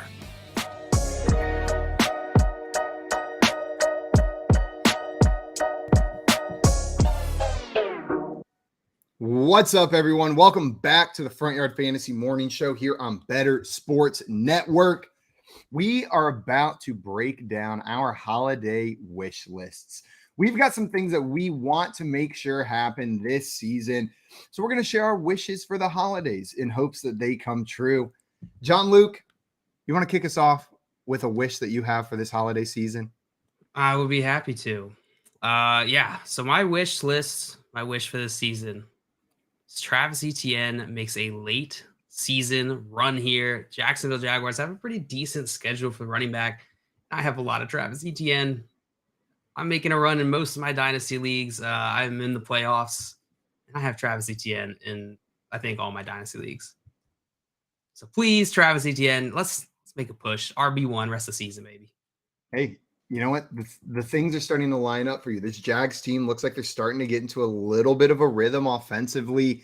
Travis Etienne is Travis Etienne, so that's helpful that he's got the skill set to do that for a late season push. And boy, it's just fun to watch him play. So he's got people cheering for him as well. Jail, I'm with you on that one.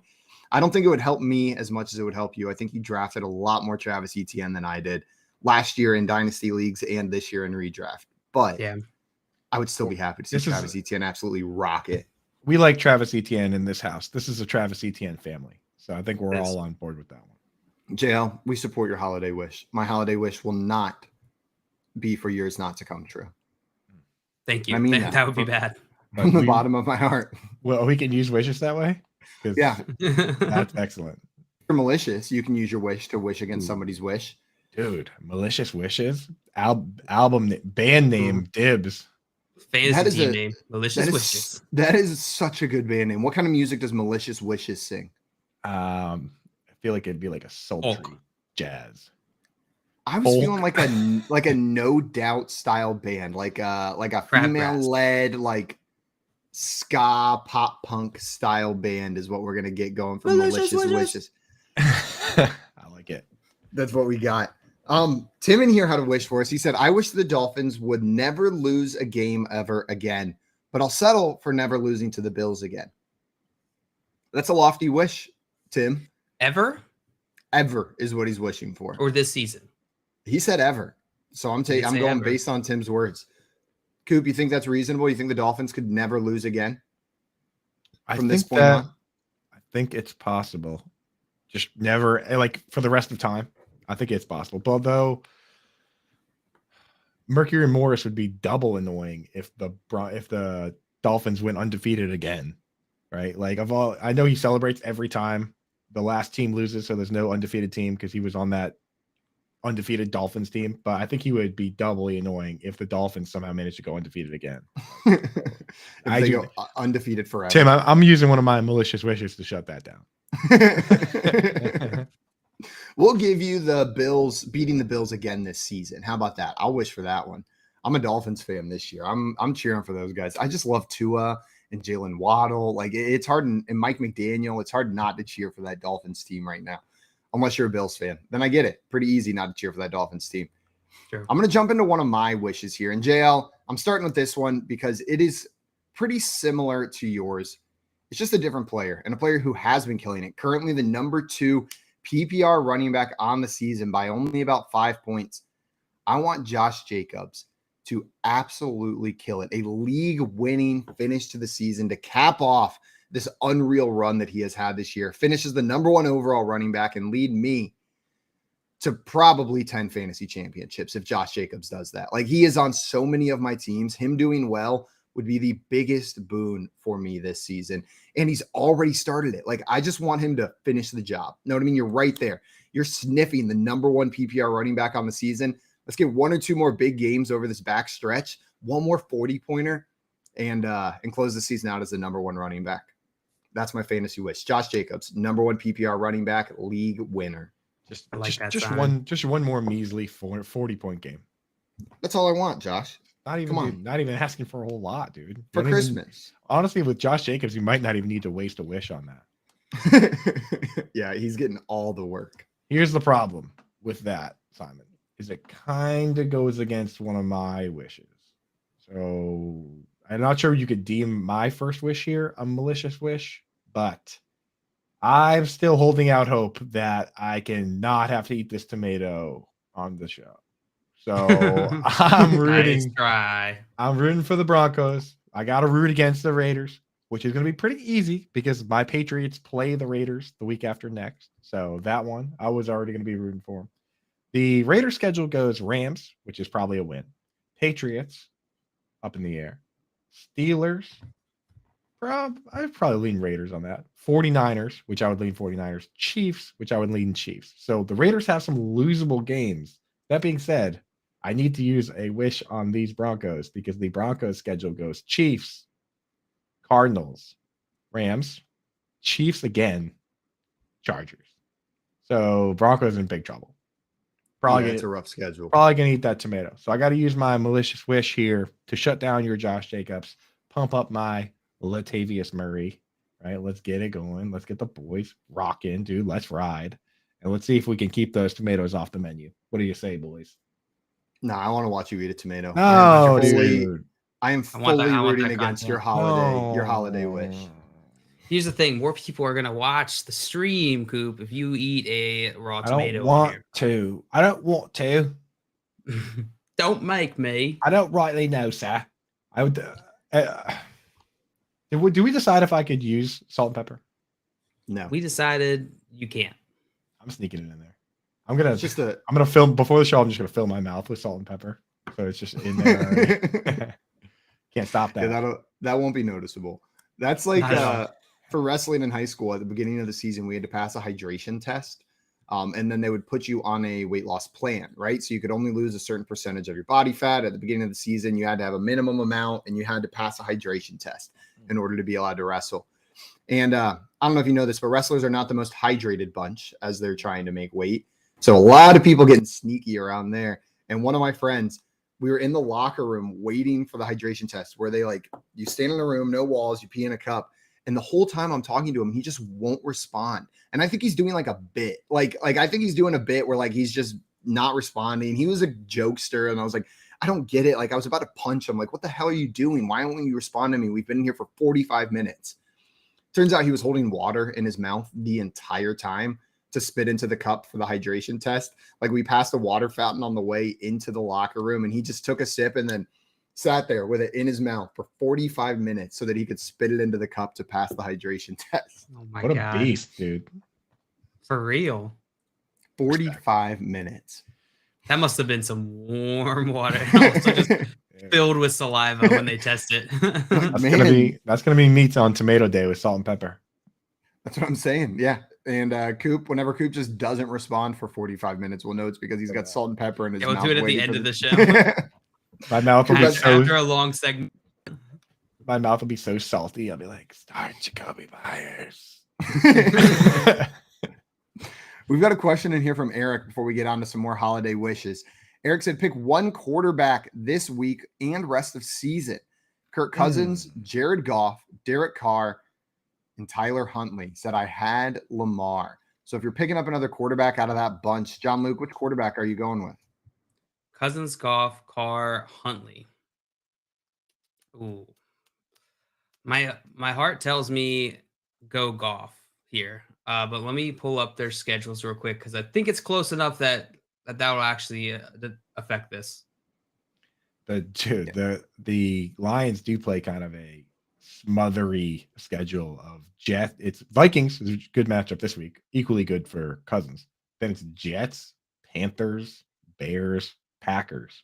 Those are kind of teams that they keep the scores low though. I feel like those teams. Yeah, Vikings have a pretty sweet schedule here. Detroit and then Colts and then Giants and Green Bay. And so it's probably Cousins. It's probably Cousins. Yeah, it's going to be Cousins. I was feeling the same way about it. Yeah, because it's rest of season, Yeah. We had a question from Spooky there in here. Wanted to know, is Clyde Edwards-Helaire worth picking up for a playoff stash in full PPR? Coop, are you stashing Clyde Edwards-Helaire? Nah, dude. at best case scenario is he comes back and that's a 3-headed split where it's like we know McKinnon's going to play the pass downs and then he's going to split with Pacheco on just rundowns like he was before. I don't know, man. I don't know if I like that. What do you guys think? Yeah, and he's got at least 2 more weeks left being on the IR, which means he'll be coming back, week 16 against Seattle, and then week 17 against Denver. No, thank you. Like, What was that, JL? No, thank you. Right. Dude, you actually did it exactly the same the second time. Pretty impressive. CH, like, him coming back, it could ruin Pacheco, but I don't think it makes him relevant, Yeah. What a positive sentence for fantasy. Yeah, it's like you just ruin him. It's like basically here's what CH returning would be like in Super Smash Brothers when you're Donkey Kong and you just grab another character and walk over the edge with him. That's basically what the return of CH would be like. When I get fed up playing Super Smash Bros, I immediately switch to Bowser and just start slamming people off the edge, grabbing them and body slamming them off the edge of the map. It kills me too. But like if I'm not winning, if you can nail the spike. If you can nail the spike, it is brutal. The Bowser spike off the edge is just like there's nothing more disrespectful. So if you just do coops like Donkey Kong, like you just grab them and then run off, that's easy to get out of because as soon as you go off the edge, you break out of the being held and then you just jump up. But the spike down, if they do the little Bowser does this little flip and you just go straight down into the bottom of the map. With Bowser. Bowser's gone too. He's dead too. I was thinking it's always a funny move. I was thinking in N64 terms. Sorry, guys. So there's no Bowser in my scenario. No Bowser in the N64 one. Who were the original characters? Yoshi was there, right? We had Mario. Same mechanism in N64, I think. Mario, Luigi, Yoshi. Peach was an OG character, right? Yeah. Samus, Link, Fox, Ness. Ness you had to unlock. But he was in it. But he wasn't the original. Yeah. Jigglypuff? Was Jigglypuff an original? Jigglypuff is awesome in the original one. Because Jigglypuff had 2 moves. One that put you to sleep and one that blasted you to the moon. I always like playing with the characters that don't look traditionally tough. Like there's the guys with the swords, or you can play a princess. You know what I mean? And they are exactly the same in said game. They have different moves, but you can win with either person. Good. Brandon here had a question for us. Said, my opponent has Amari Cooper. Should I start Deshaun Watson or Jared Goff? So potentially hedging with Deshaun Watson since they have Amari Cooper. JL, are you rolling with Jared Goff instead? Probably go to Deshaun Watson here over Jared Goff. Let me pull up their matchups real quick. Goff has a great matchup. Goff is playing the Vikings. Great matchup. Oh, never mind. I'm gonna go Goff over. Yeah, I think this is the one. Because Deshaun Watson has Cincinnati, which is a pretty tough matchup. Yeah, I like that. Go Goff. I'm not really one. Do you guys ever hedge that way? Like I just start my best. Not player. really. I don't really think too much about what the other team's doing because I'm just trying to score the most points. I'll use it as a tiebreaker. Like if it truly is, I can't determine in my head. Like they are so close, back to back in my rankings, similar matchups, similar game scripts expected, similar point totals expected. If everything's equal, I'll use it as a tiebreaker. But I'm not making decisions based on that. It's like in the World Cup group stage, if they're tied and they get all the way down to the coin flip, then I'll use that. Or the drawing lots, I think is what they do. Eric, Brandon had another question in here. Said, would you rather start Bam, Zonovan Knight, or Dameon Pierce as your running back too? Joe, what are you thinking here? Can't start Dameon Pierce or Zonovan Knight, Zonovan Bam Knight, Zonovan Peoples Knight. I'm going to go with Dameon Pierce here going against Dallas. Zonovan Knight has Buffalo this week, which is going to be a tough matchup. I do like Zonovan Knight a decent amount this week, but yeah, Dameon Pierce is he's the main guy on that team. Yeah, I'm not really interested in too many Jets against Buffalo. They're like 10-point dogs, 9.5. They're probably not going to be able to run too much. So yeah, give me Dameon Pierce. I thought you said Damian Harris at first. I was like, why is this a question? But Dameon Pierce. I'm really worried about Pierce this week in this matchup. We've mentioned they are 17-point dogs, and we've seen multiple times this season Dameon Pierce just get completely shut down when the Texans go down big. They have to abandon the run. He doesn't get the carries. So this game, I expect them to go down big. I wish Zonovan Knight had a matchup that wasn't the Bills, but I think I roll Zonovan Knight here. I think I roll Zonovan Knight over Dameon Pierce in this matchup against the Cowboys because it just screams Dameon Pierce does nothing this game. We get another 5-point burger from him. I will say that the Cowboys are they're a team you can run on. They're not one of the, I mean, they're ranked 24th against the run in terms of yards per game, letting them 130 yards per game on the ground. So, I mean, could be worse. Texans are down 20. It doesn't matter, right? Yeah. Well, yeah, but I don't know if they're going to be able to get much going in the passing game against that Dallas secondary, which they might just have to run the game, even if they're in such a negative game script. They might just have to lean on Dameon Pierce.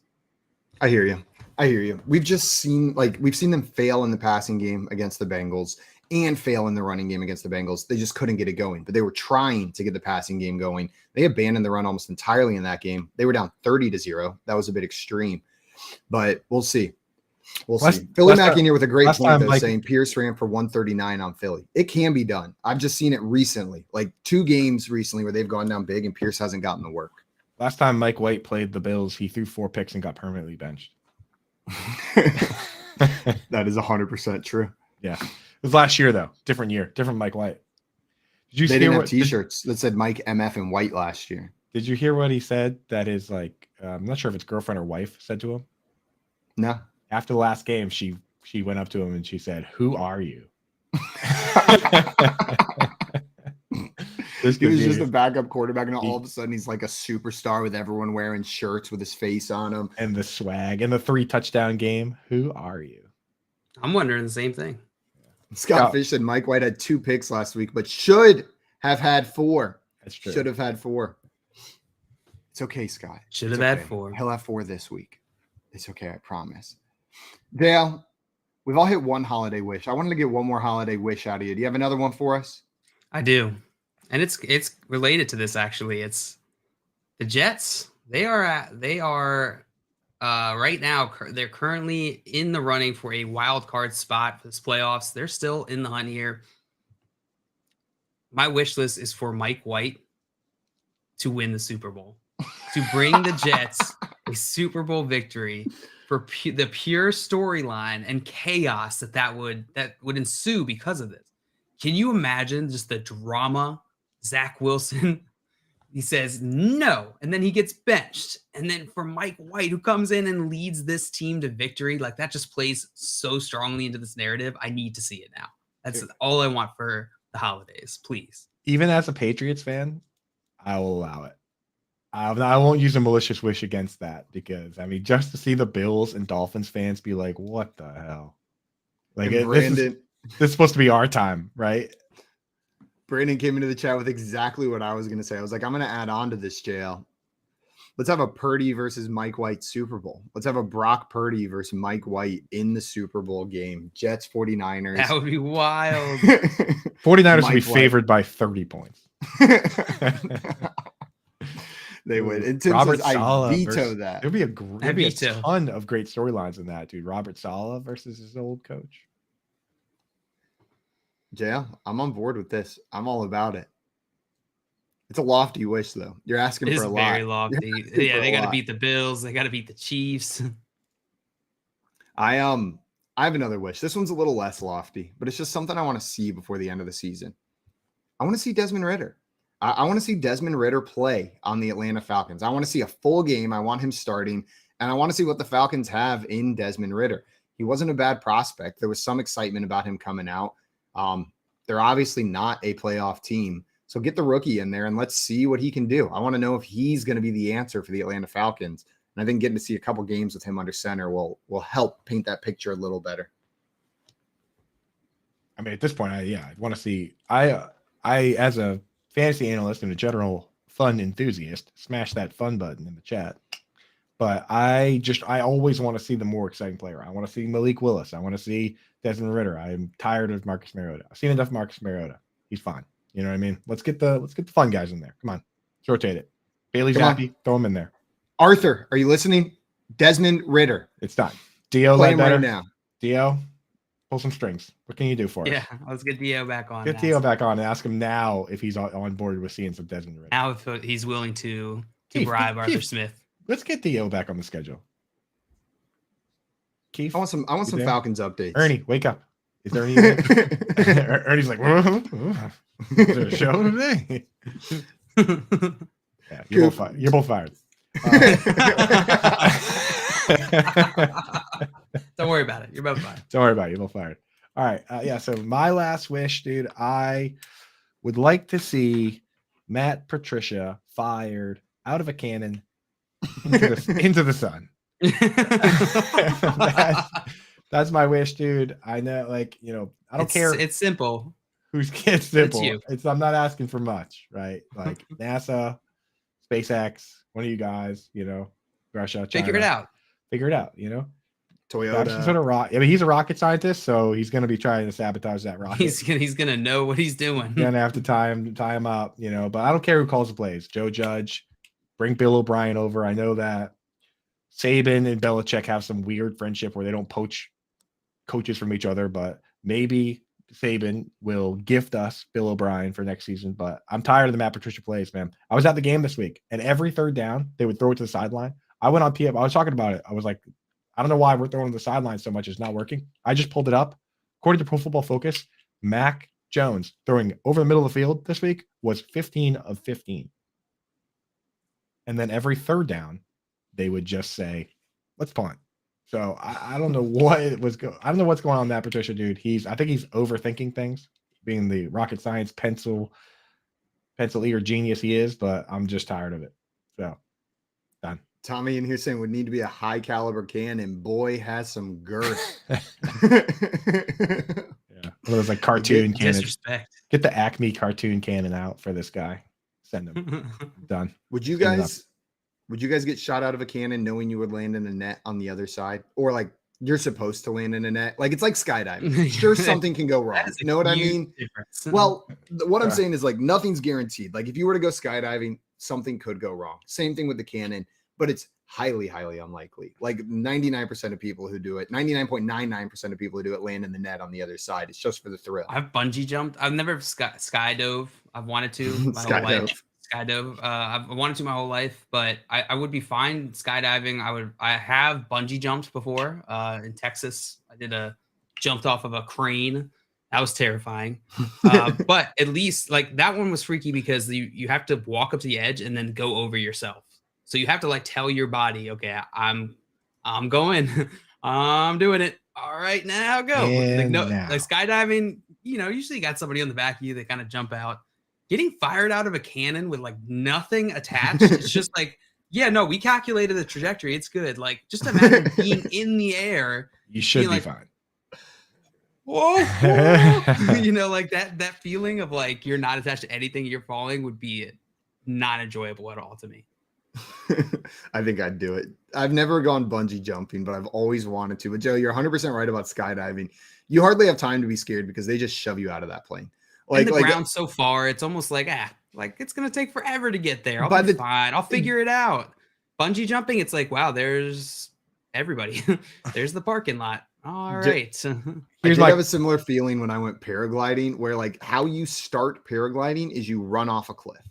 Like you have a parachute behind you, but they just say start running, and there's a cliff, and it ends, and like you have to fight everything in your brain that says don't run off the edge of the cliff. Don't do it. You have to run, and like you run off the edge, and you're like, okay, we're good, we're in the air, everything's fine. But like that moment of like the first step you take that isn't on ground, it's just the end of the cliff, is terrifying. It is a physical thing. Your whole body, you feel it.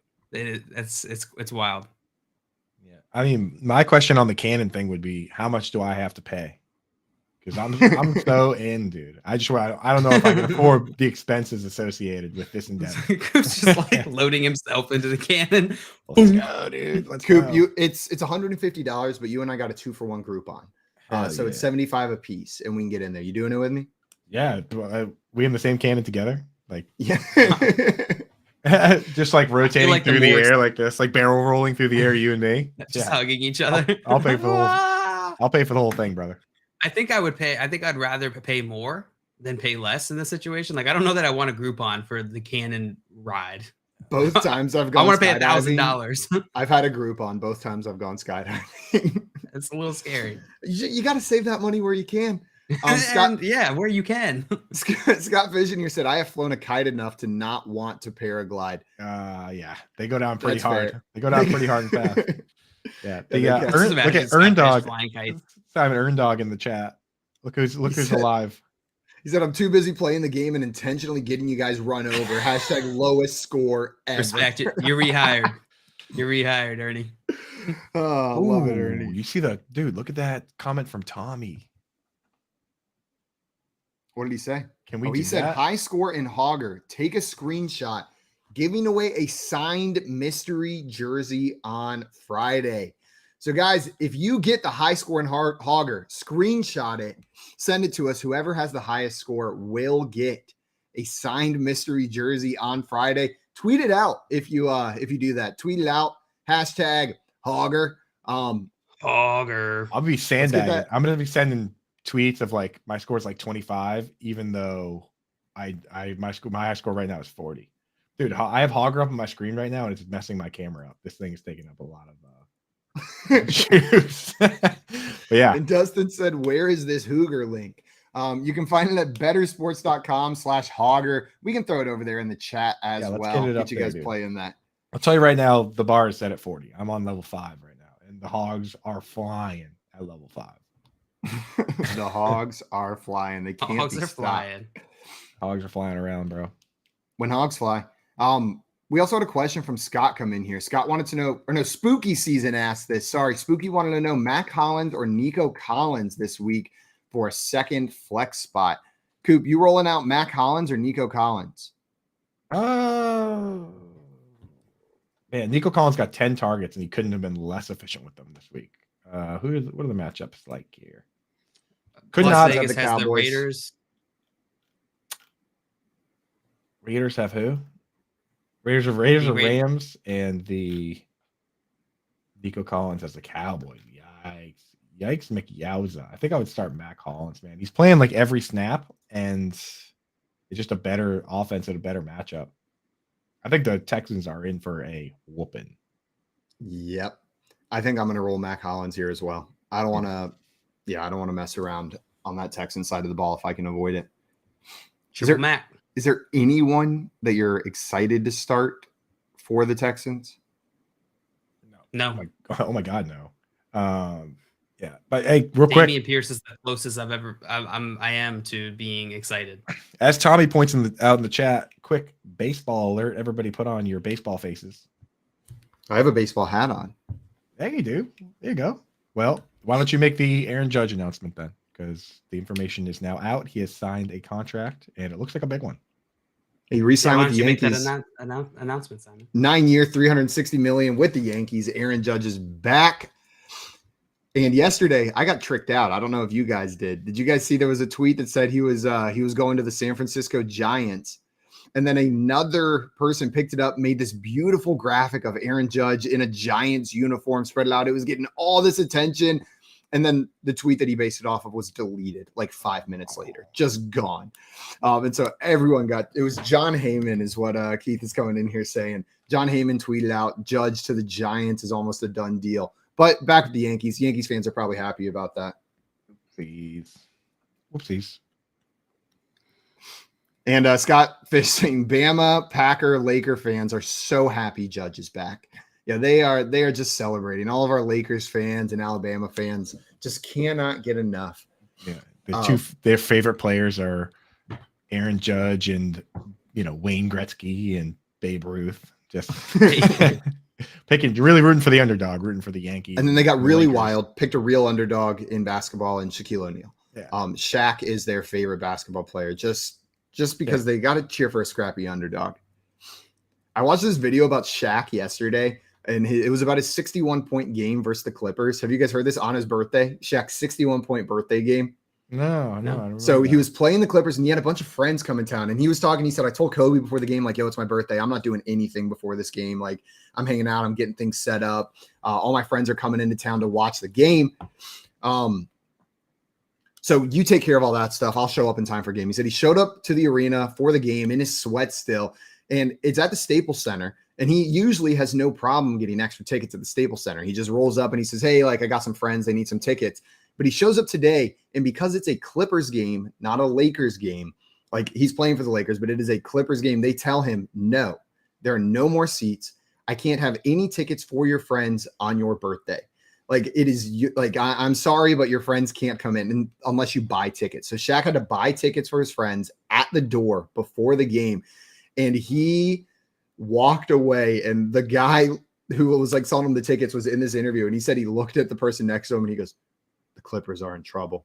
Like Shaq just looked pissed. And this whole story is about how like it very quickly became like the whole team united around Shaq's revenge game narrative against the Clippers. And they weren't even worried about winning. They were just worried about feeding him the ball the entire game. He said their coach was coming out trying to call plays. And Shaq said, I said, F that triangle shit. Just give me the damn ball. And he goes out there and drops 61 on them. And Kareem was on the other sideline with the Clippers, and he said Kareem refused to look at him. He goes, I'm going to keep scoring until Kareem looks at me.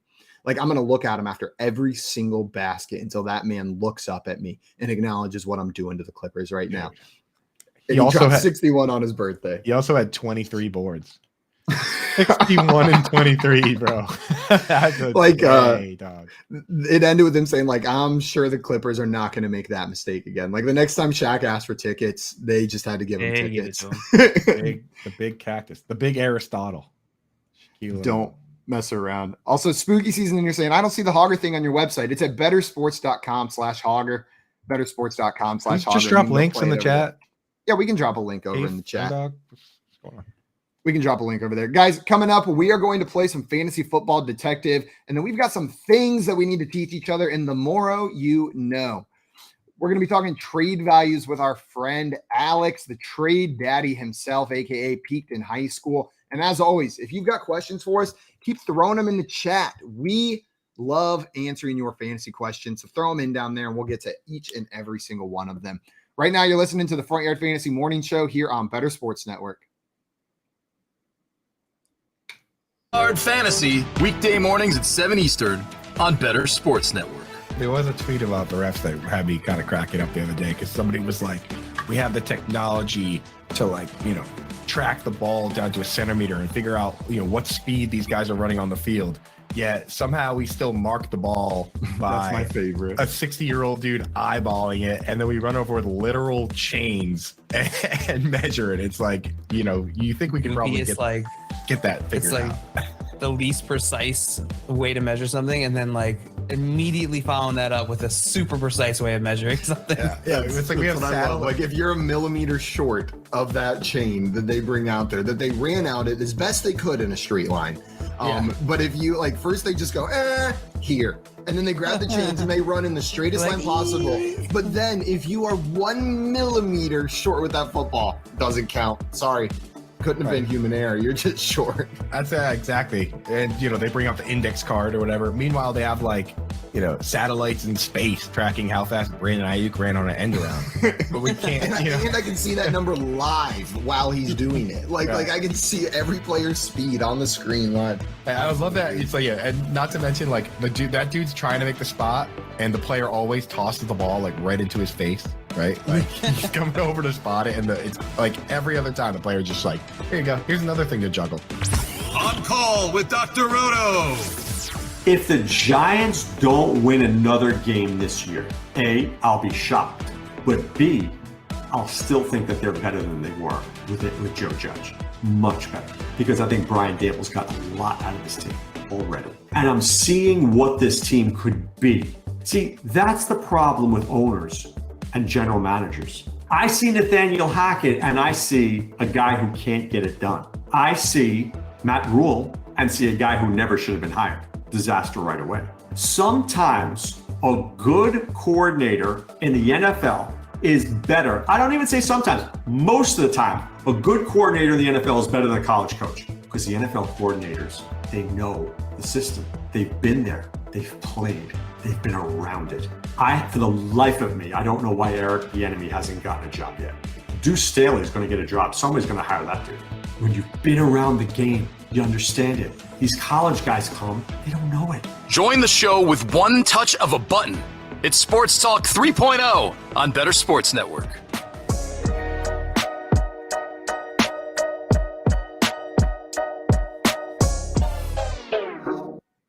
What's up, everyone? Welcome back to the Front Yard Fantasy Morning Show here on Better Sports Network. Yep. JL Scott Fish in the chat breaking some news saying season tickets for the XFL are now on sale. That's not news, but maybe to some people. It was to me. I had checked a couple weeks ago to see if they were on sale yet. They were not. But he's saying as low as $140 for 5 games. Wants to know if we are all in. Let's you down do for some it. of that? Let's go. Which games are we going to?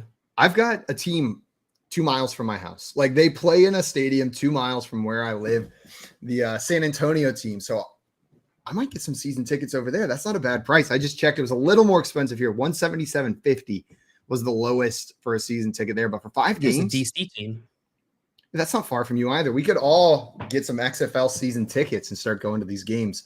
That sounds fun to me. I think I'm going to get the San Antonio ones because Defenders?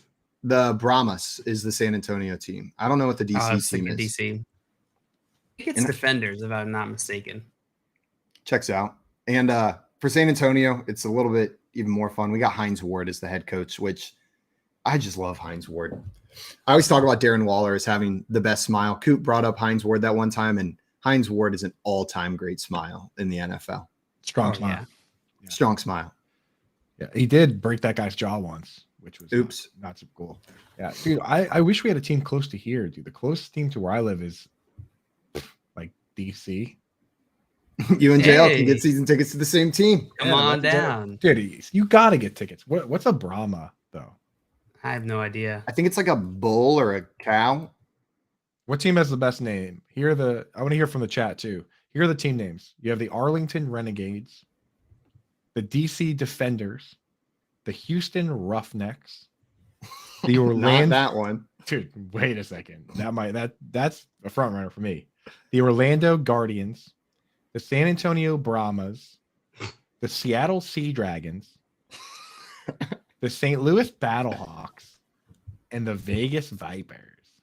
Vegas Vipers. Orlando Guardians. Their mascot's like a big cat. Sick. Why is that a guardian? What the heck is a renegade? Like a gargoyle of some kind. The Sea Dragons logo. I think they could have spent a little more time on that one. I kind of like it though. I like that it's like a little bit like goofy. I don't know. It's got something about and Seattle Sea Dragons, like that might be my favorite. It's a little Trogdory, I'd say.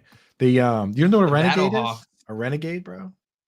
No, that sounds like somebody like a cool name somebody came up with to call themselves. Like, yeah, bro, total renegade. Renegade. Well, that's what a renegade is. Badass. They don't play by anyone's rules, not even their own. So edgy, bro. Edgiest. It's like you got the cops on one side, you got the outlaws on the other side, and then kind of in that gray area, dude. That's where the renegades live. Which Arlington is this? Arlington, Texas, or Arlington, Virginia? If it's Arlington, Virginia, that's so stupid because it's like, if you've ever been to Arlington, that's actually very funny. It's like it's like a nice city, but it's just very business parky. And you can also throw a rock. You could throw a rock to there from DC, right? It's like they would be. You have 2 teams in the same spot. You just get on the metro and you're good. That's what I'm saying. Just go to Arlington. No, the obvious line. But all right, let's stop messing around. The obvious answer is the St. Louis Battlehawks. I thought Battlehawks were pretty sweet. I feel like they could have come up with a way better logo than a sword with wings. Yeah, wings, bro. No, it looks like a design that would be on the front of an Ed Hardy shirt with a bunch of like swoops and fleur-de-lis around it. Oh, dude, that's like clean, bro. Battlehawks. The Battlehawks, bro, dude. Battlehawks presented by Ed Hardy. No way, dude. That logo is fire sauce, man. You guys. I'm gonna go with the Brahmas, and I'm not biased at all. Their logo is clean. It's not like overly cartoony or looks like an Ed Hardy t-shirt, and it's a unique name. I like a good unique name, and it's unique without being like roughneck. Like I like Brahmas. Yeah, the Brahmas would be sponsored by Tommy Bahama. That's what I think. I picture it just like that's badass though. Like you get some Tommy Bahama branded gear. That's fantastic. I picture some dudes their logo's like their mascot's like a dude in like a bowling shirt. That's just like, yeah, dude. Tommy Brahmas. That's Tommy Brahma. Tommy Brahma. I was trying to get the jail, but I was going to say Tommy Brahma, and that doesn't work. that one doesn't work as well. Scott Fish said he may trek down to St. Louis with the boy for a game. Feels like a fun trip. Yeah, it does sound like fun.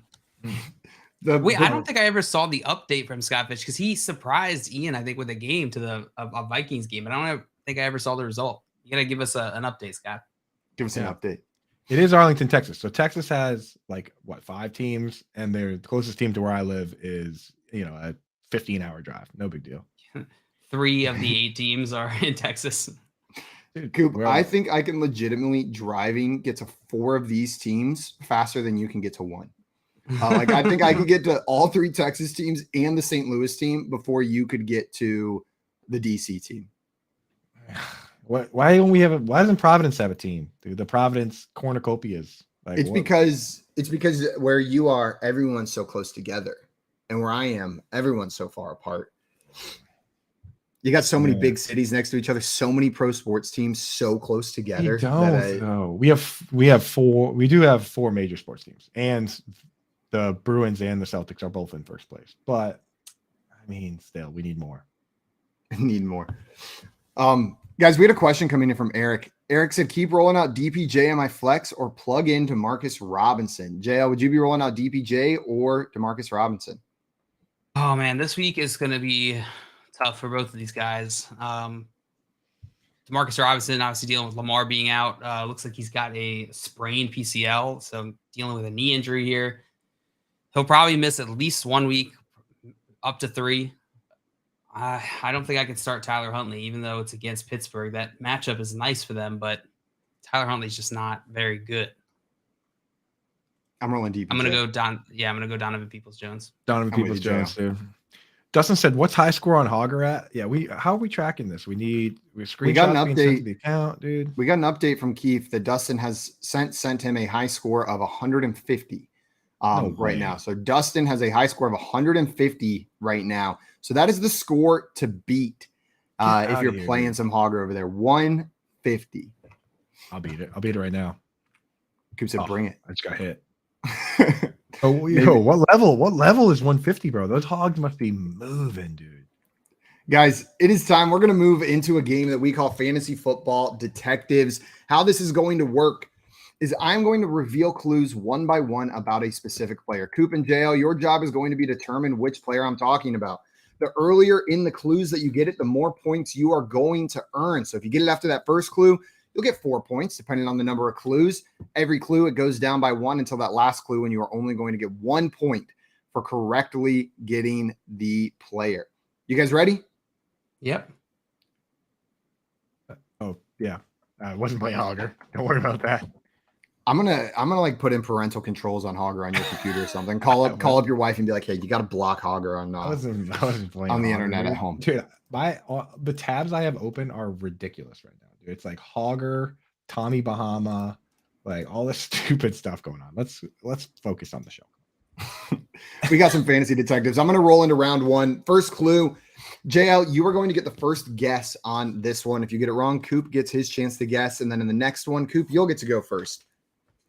Here we go. All right. This player claims to cook the best crawfish. Who are we talking about, JL? The best crawfish. I'm going to go with Jameis Winston. It is not Jameis Winston. That's such a good guess, though. Such a good guess. I'm going to go with Justin Jefferson. It is not Justin Jefferson. Here is your next clue. To Louisiana. I'm thinking LSU. This player can deadlift 656 pounds. Is that a lot? What? JL. Let's go with Derrick Henry. It's not Derrick Henry. Coop. Is it Isaiah Pacheco? It is not Isaiah Pacheco. Here's your next one. This quarterback has thrown 3 interceptions this season. So far you've got this player claims to cook the best crawfish. This player can deadlift 656 pounds. And this QB has thrown 3 interceptions this season. JL, who are we talking about? Who are we talking about? I know one quarterback offhand that's only thrown 3 picks, but he definitely can't deadlift that much weight. That much weight. Yeah. Let's go with I don't think he can do it. Let's go with Joe Burrow. It is not Joe Burrow, JL, and I also think he can't do it. I don't think he can do that. Which quarterbacks are hefty boys? Give me, I mean, Josh Allen? It is not Josh Allen, but a good guess. Here is your last clue. He was the first true freshman to lead the Crimson Tide in 32 years. JL, who are we talking about? Jalen Hurts? It is Jalen Hurts, JL. You're going to get 1 good point job. for getting that on the last clue. Dustin and Philly Matt getting that one in the chat. Philly Matt came in after the deadlift clue, getting that one. Wow. Nice job. Really? Philly Matt. Wow. Yeah. I know Tom Brady only has 3 interceptions in the season, but I don't think he's deadlifting 600. No.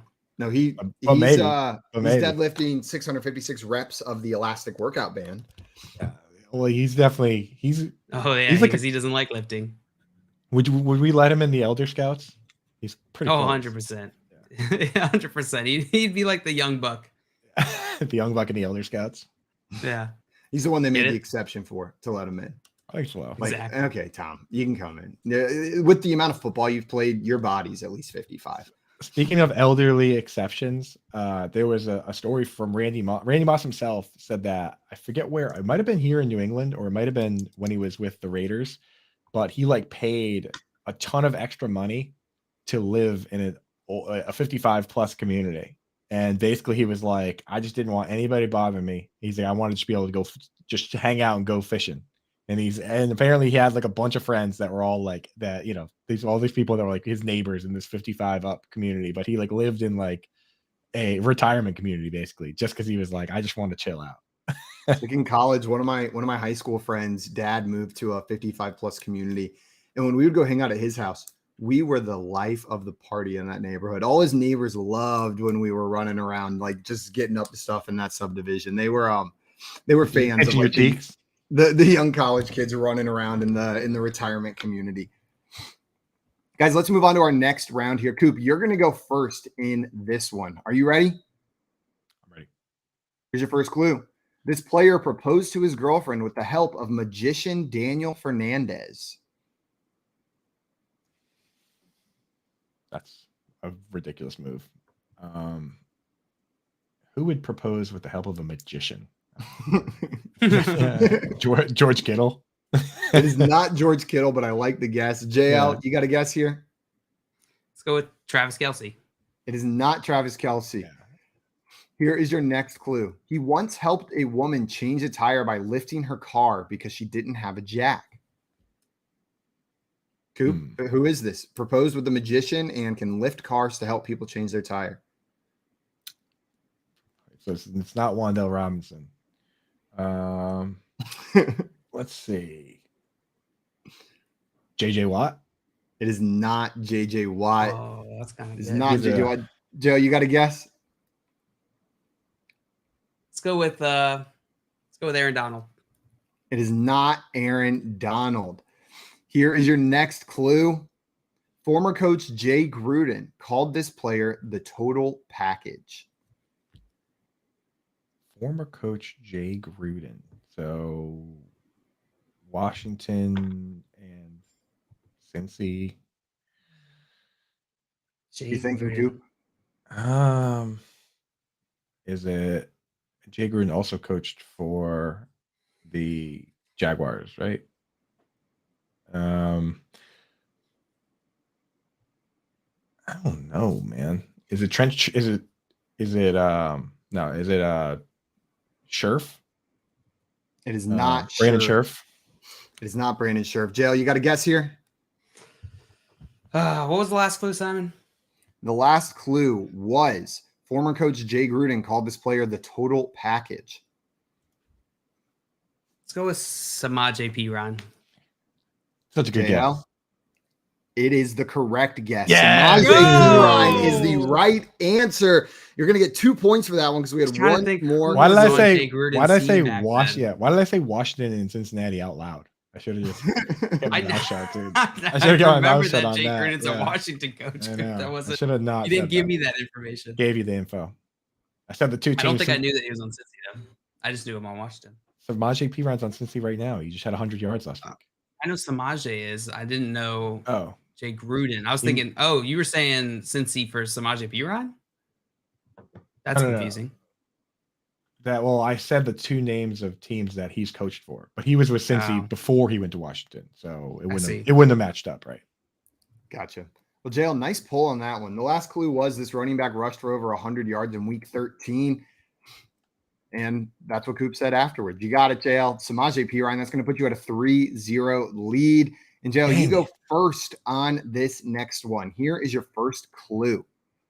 This wide receiver is tied for the league lead in dropped passes at 6, along with Stephon Diggs and Travis Kelce. 6 drop passes. Let's go with who's got a case of the dropsies. Let's go with Isaiah McKenzie.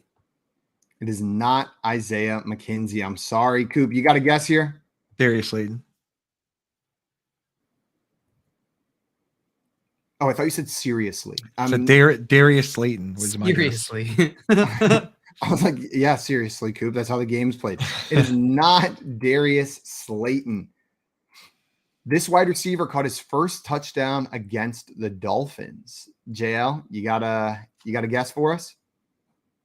First touchdown against the Dolphins. First touchdown ever? First touchdown of the season? Ever. I confidently say, as I did not write this, it's ever. Okay. First touchdown against the Dolphins. Fudge. I don't know. Let's go with George Pickens. Is not George Pickens. What about you, Coop? You got a guess for us?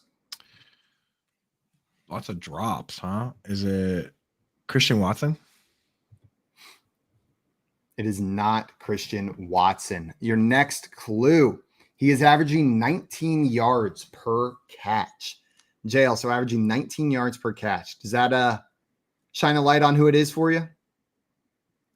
19 yards per catch. Not really, no.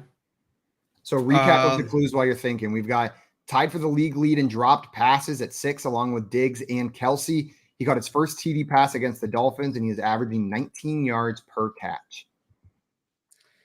That's pretty high. 19 yards per catch. And this is a rookie, probably, maybe. Let's go with Romeo Doubs.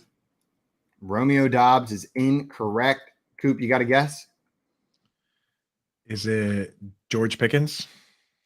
Is not George Pickens, and I think JL already guessed George Pickens as well. Oh, did you? Oh. So it's still not George Pickens. But thanks for checking in.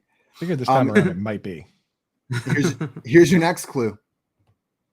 This wide receiver's birthday is April Fool's Day. JL, you up to date on your birthdays? No. Let's go with Chris Olave. It's not Chris Olave. Coop? I'm starting to think it might not be a rookie. Or maybe it is. Is it Jahan Dotson? It is not Jahan Dotson. This wide receiver, your last clue, had the second most receiving touchdowns in the playoffs last season with 5. Marquez Valdes-Scantling. It's not Marquez Valdes-Scantling. Coop? Is it Gabriel Davis? It is Gabriel Davis, Coop. You're going to get 1 point for correctly identifying Gabe right there. And Dustin got Gabe Davis in the chat as well and said the first touchdown is throwing them off. And you guys locked on. Right. Weird clue. Thing. Who the heck knows anything about, like, where was OBJ's first touchdown? On the Giants. Against the Eagles. There you go. But I don't know who it was against. Where was Marquez Valdes-Scantling's first touchdown? The Moon. Yeah, nobody knows that information. Yeah, that's true. I really don't. Yeah, his first touchdown was against the Broncos. I'm really positive of that. Don't fact check me though. Guys, coming up, we are going to talk about some things that we've learned in the Moreau You Know, and then our friend Alex, aka the Trade Daddy, aka Peaked in High School, is joining us for some trade market values talk. Right now, you're listening to the Front Yard Fantasy Morning Show here on Better Sports Network. Better Sports Live with Lisa Ann and Rick Kamla. Wednesdays at 7 p.m. Eastern, 4 Pacific. Obviously, you've got a couple identities here, right? And so, yo, Lisa Ann's here. Let's talk sports. Let's talk fantasy. What about my team? What do you think about my team? Like, that's dope, man. Like that brand you have built here is huge. And over in Switzerland, you're a big deal in Switzerland. Of course you are. In Europe, all over Europe. But when I was at the Jersey show like 2 or 3 weekends ago, my security was shocked because every other guy legit handed me his phone and said, yo, Lise, can you check my lineup? Can you look on the waiver wire? I got bye weeks coming up. You're right. It's really neat how my worlds have become just this synergy between, me being me and then me reaching out to all of these different people and having this common ground that now it's like we're kind of bros when we talk about sports, right? We're just friends. We're all sharing the same heartbreak or pain. Sports is the international language. Lunch Money with Kyle and Ray. Weekdays at noon Eastern, presented by FantasyGuru.com. Probably every team knows that inking starting pitchers to big deals and big money agreements is bad business. But that's the business they're in. What else are they going to do? That's what it costs to play the game. And all these pitchers realize it. I'd like to sit here and say, well, you should develop your own pitching. You should never pay these guys $25 million a year. But Ray, I don't think teams can do that. It's like the pitchers have a lot of power despite their weaknesses and despite their fragility. They still have so much control over the purse strings of these teams and these GMs and these owners. They don't care, Ray. They're seeing the same numbers we are. They know Jake DeGrom. If they sign him, you pray for 130 innings. Every team knows that, Ray. They may say something different, but they know what's going on. And Ray, it won't stop them. I mean, what do you think DeGrom gets in free agency this year? I think he'll get 4 or 5 years, and he'll get 35 a year each, right? Paying $20 million for Drew Smyly is stupid. Paying $200 million for DeGrom is idiotic, in my opinion. Jacob DeGrom has had 14 injuries the last 2 years. Like, every part of his body, it's just, and he's phenomenal. But you can't be locked in. If DeGrom makes 25 starts, 26 starts, if he throws 150 innings, you could win your division. You could win the World Series. I get it. But if he does the other thing, which is what he's done the last couple of years, your team is so hamstrung, unless you're one of 2 or 3 teams, you can't spend your way out of that. However you're invested in sports, from betting to fantasy, collectibles, and more, join our community on Better Sports Network.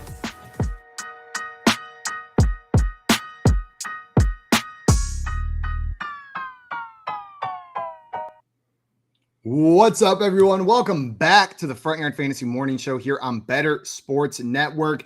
We got an update. There is now a link to the Hogger game on the homepage of bettersports.com. So if you just head to bettersports.com, you can head over there, play it. Try to win yourself a free signed mystery jersey we'll be giving away this Friday to the highest score sent to us via screenshot. So go win that jersey. Guys, also, BSN has a holiday gift for everybody listening, for new subscribers.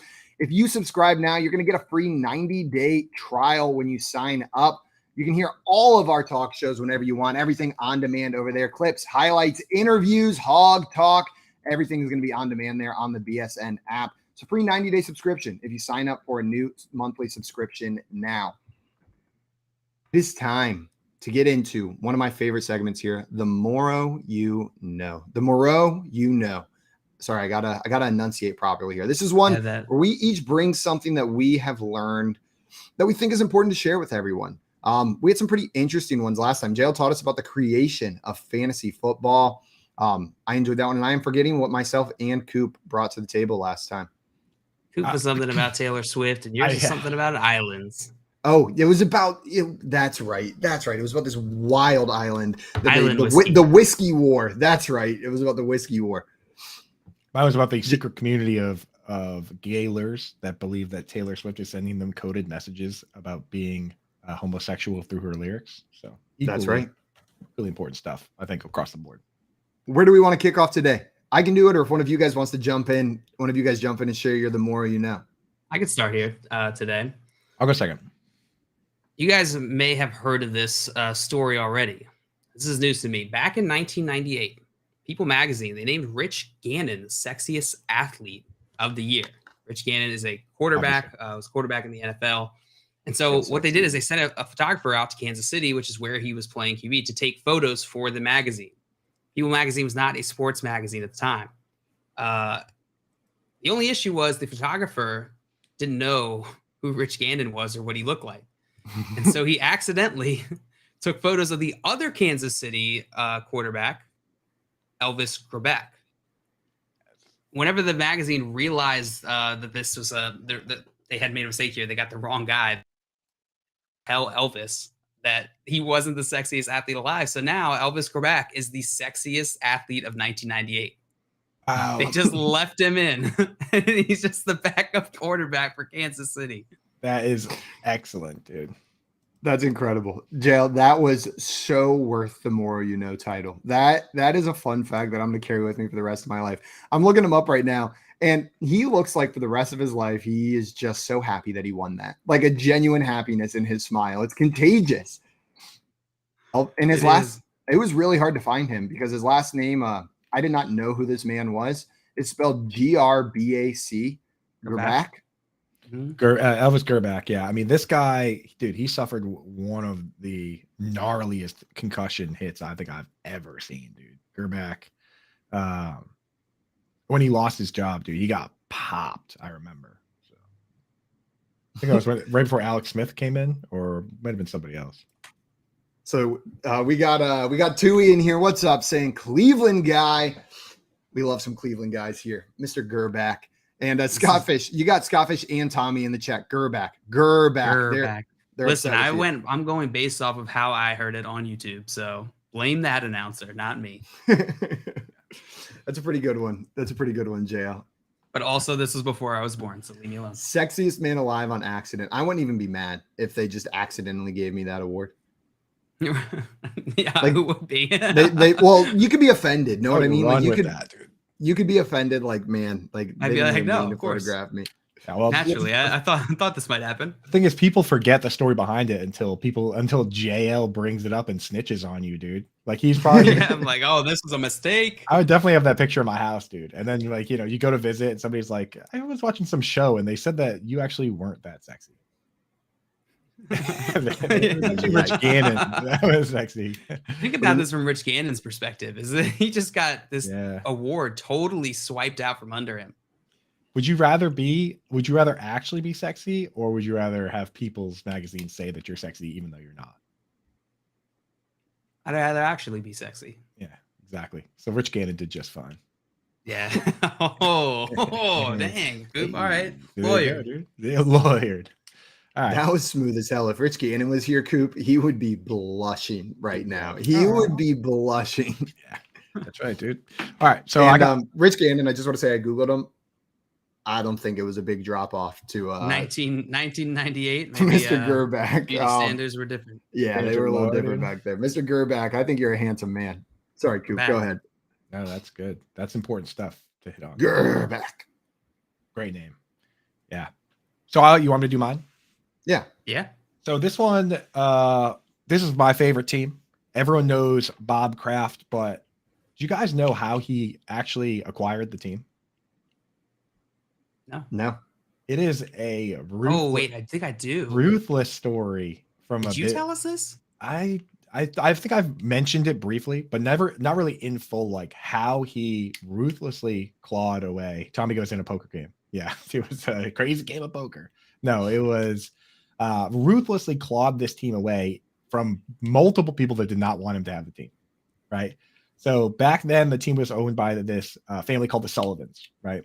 And essentially, it was split into three pieces, and you kind of needed all three pieces to control the team. You needed the land that it was on, which included the parking lots. You needed the stadium, and you needed the team, right? So the Sullivans ran into money trouble, and rather than selling everything, they basically sold the land, the parking lot, which contained the leases for it, right? So they didn't want to sell the team to to Bob Kraft at all, but he swooped in and he bought the parking lots, and he overpaid to the point where he paid like $27 million, and they only generated like $700,000 a year. So the 10-year lease he had, he would lose $20 million on this deal if he didn't find a way to acquire the rest of the pieces. It's like Monopoly here, no joke. And you need all three, right, to start building hotels. So he does that, right?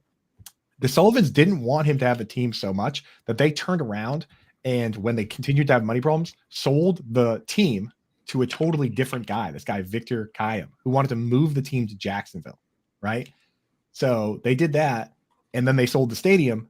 Bob Kraft couldn't afford the team, and they wouldn't sell him the team, but he then quietly bought the stadium as well, right? So now he's got two of the pieces, but this was such a huge risk because if that guy, Victor, moved the team to Jacksonville, Bob Kraft would be left with basically worthless stadium and lot, right?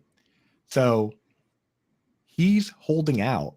And what Victor Kayam didn't really understand is that Kraft had a clause that basically said the team had to stay there till 2001. And they kept offering Kraft money. Like, here's $100 million just to let us move. And he would say, no, we're keeping the Patriots here. He was a big Patriots fan, right?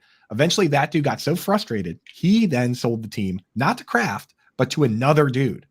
This guy was like a CEO of Anheuser-Busch, right? The beer company. And his last name was Bush. Or no, sorry, this guy Orthwain was his name. And he wanted to move the team to St. Louis. And Kraft did the same thing where he just sat there on the lease and bleeding money. And so was this other guy saying, you're not moving this team. You're playing here to 2001, and then you can move the team. And finally, that dude put the team up for sale, and he didn't even sell it to Kraft because they all hated Kraft for doing what he was doing. And Kraft was able to overpay for the team at the time, $172 million, a record for what a team was purchased for. And he finally had all three pieces. And now that team is worth $6.4 billion. Hot pasta. Yeah. Talk about imagine taking the money you have and multiplying it by 37. And the money you had was $172 million. Yeah, I was going to say it wouldn't change my life very much if I multiplied the money I had by 37. I mean, like I would have $37. Do my Butterfingers get multiplied as well, or just the cash in my bank account? Because that's how I store most of my assets, is in Butterfingers. I think the Butterfingers get multiplied as well. So. Man, I don't know if I could give up all my Butterfingers to sit on a parking lot that I don't know isn't going to give me Butterfingers back at some point. Like just holding on, hoping that one day it pays the dividends in Butterfingers. Dude, not only that, it was bleeding Butterfingers, dude. We're talking. He paid $27 million for parking lots that generated $7 million over the next 10 years. Like, talk about a negative $20 million 10-year investment. Like, Kraft, he wasn't going to be told no. I'll tell you that. Wild. That is crazy. And just the wild part of that story that we're ignoring is just to have $27 million to just mess around with, that you can just flush it down the drain. Yeah, no problem. Let me just hold on to this. And if it doesn't work out, I'll be pissed, but it's just $27 million. No big deal. We got Pat in the chat. What up, Pat? Said Bob Kraft is the GOAT of gutsy moves. Also the trade for Billy B.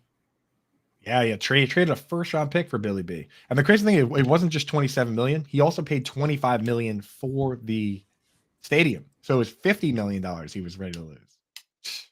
That dude, man. And it takes me forever to like research like a printer to buy. And this dude's just like, let's see if it works. Coop, I'm with you. I looked for a new bath mat for 2 months before we made the purchase. A bath mat. Now, don't get me wrong.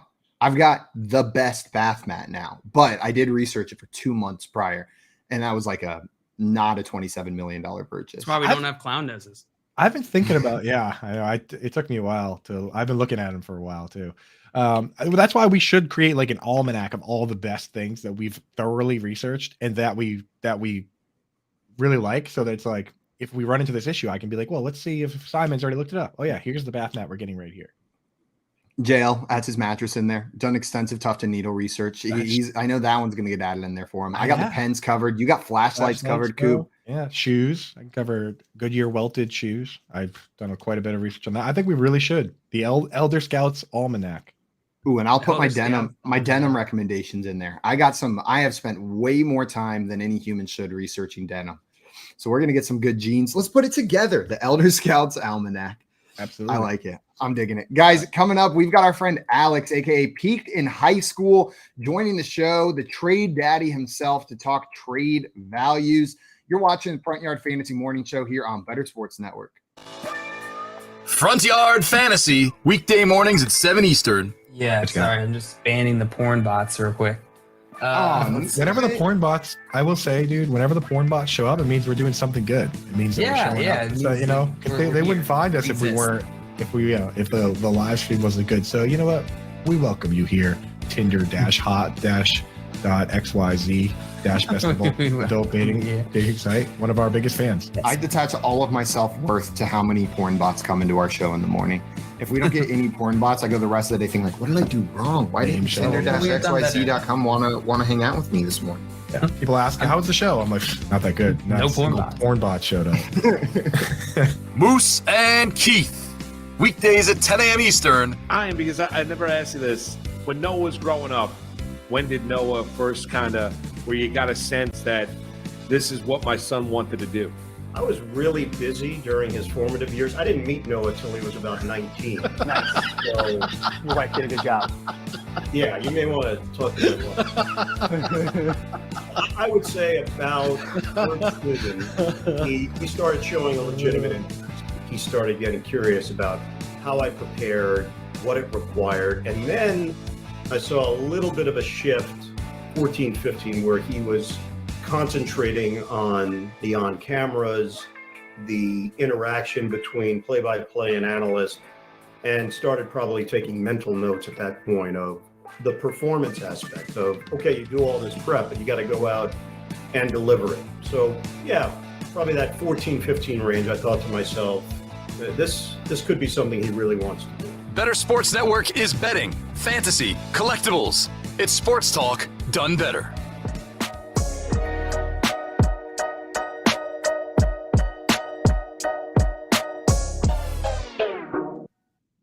What's up, everybody? Welcome back into the Front Yard Fantasy Morning Show here on Better Sports Network.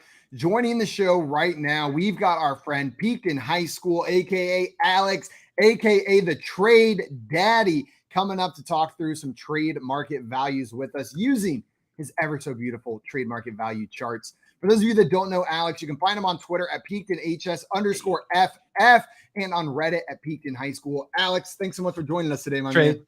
Daddy. Baby, Oh, I got your money, don't you worry. I said, Trade.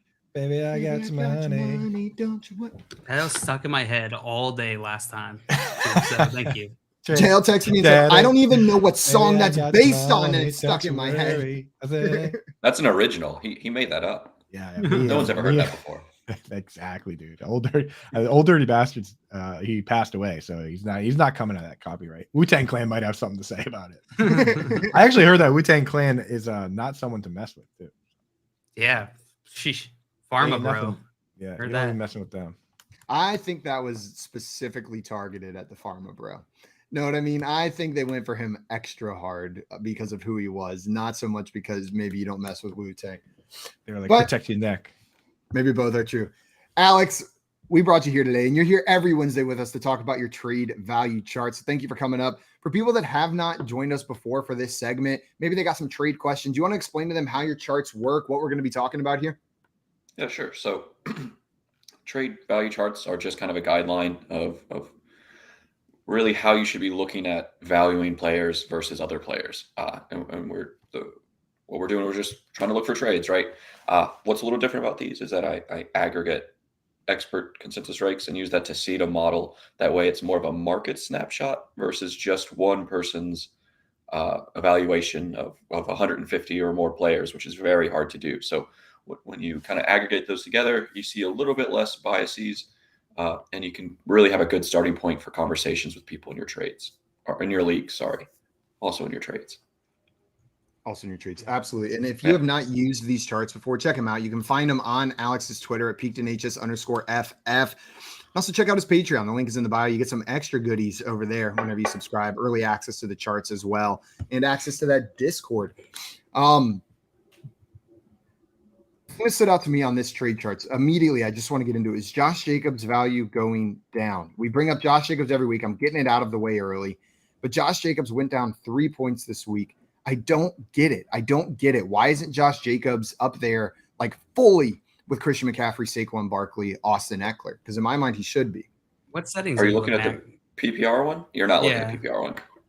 Because I've got he one went up 5 PPR, points in one the- quarterback, 4-point per touchdown league. You looking I'm at the betting you're right looking at time? week 13.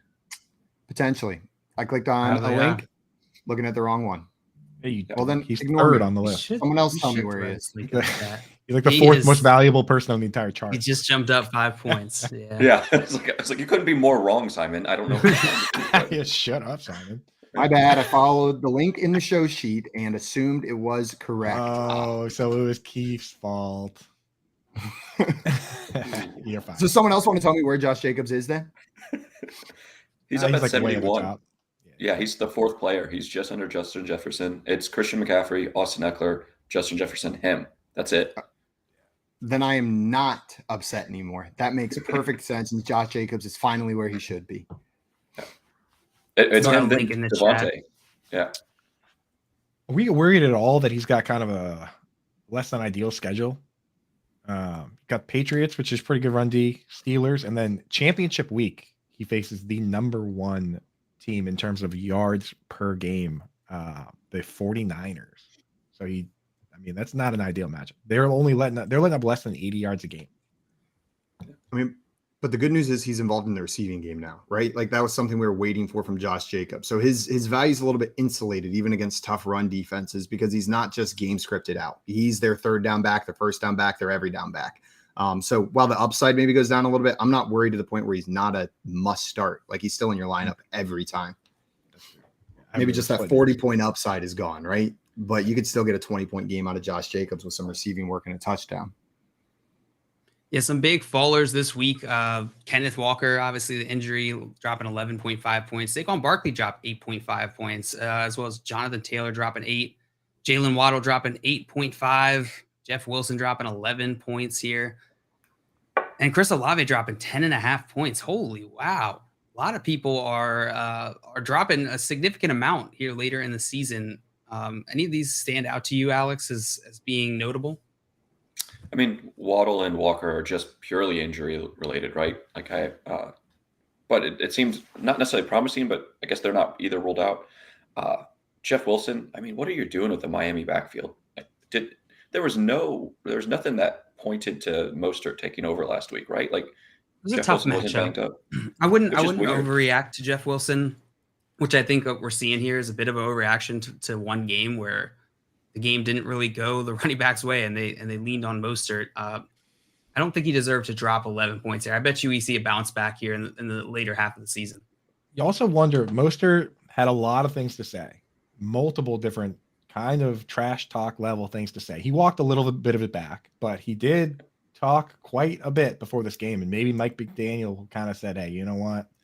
Let's give this guy a chance. Like, there's nothing more embarrassing than talking mad trash and then sitting on the bench the whole game, right? So maybe McDaniel kind of was like, hey, you know what, Raheem, go out there and back up your talk.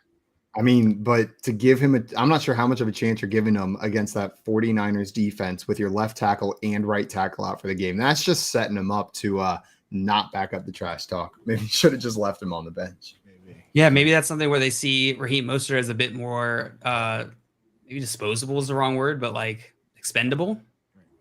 He's also Right, he's also more explosive. So if you're just looking for a guy to try and catch lightning in a bottle, it's Raheem Mostert over Jeff Wilson. We have to remember that just a year ago, Raheem Mostert had not only the fastest on-field speed in the league, but also the second fastest. So if you're just like, okay, we're getting stuffed at the line, just give it to this guy and hope he just does something crazy, right?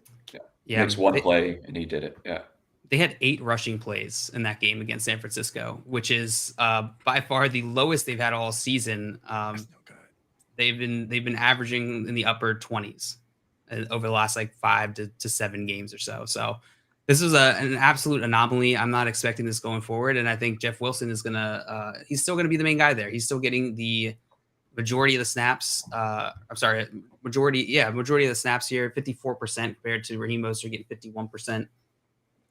I think this will be interesting to see. And they got some majority. That's the same. 54 and 51% You're are right, the same. You're right. It's the one thing I'll push back on. And I just want people to know that like the trade value charts, they're called trade value charts, but to me, they're more than that because they really do give you an idea of the sentiment around the league. And because of the way they're set up with the tiers, it helps me and with my waiver decisions, right? And it can certainly help you with your waiver decisions. When you look at trying to decide, like, let's say you want to decide if you should drop your backup quarterback or if you should drop a wide receiver or running back to pick up a second tight end or pick up a second quarterback because it's playoff time. You can look and see that it's not like one list of wide receivers, one list of QBs, one list of tight ends, and you can't like differentiate. It's split into tiers with values. So you can scroll down and see, okay, I got to drop somebody. I want to pick up Greg Dulcich, who is below the line where I'm getting more value by adding Dulcich and dropping somebody. And you say, okay, Nico Collins, Brandon Cooks, Michael Gallup, these guys are all, according to this chart, worth less than Greg Dulcich. So I'm making a positive move by making this move. And you could also look at it and say, okay, well, I'm dropping a guy that's 5 tiers above Dulcich. Maybe I don't want to do that. So it's not just trades, this chart. This chart can help you in a lot of ways. Yeah, no, that's a good point. Absolutely. Greg Dulcich, his score going down. I expected him to go up a little bit this week, but maybe it's just like a lagging indicator. He seems like the kind of player, though, whenever you see it, people are going to get excited about it. Value pumps up a little bit, especially in this dry tight end landscape. Like the tight end landscape is miserable. We got a great game from Greg Dulcich. I expected that score to go up, but his score's still dropping. Maybe he's someone you can target. Coop, are you interested in Dulcich rest of the season? Yeah, you got to remember that the sentiment here is tied to rankings.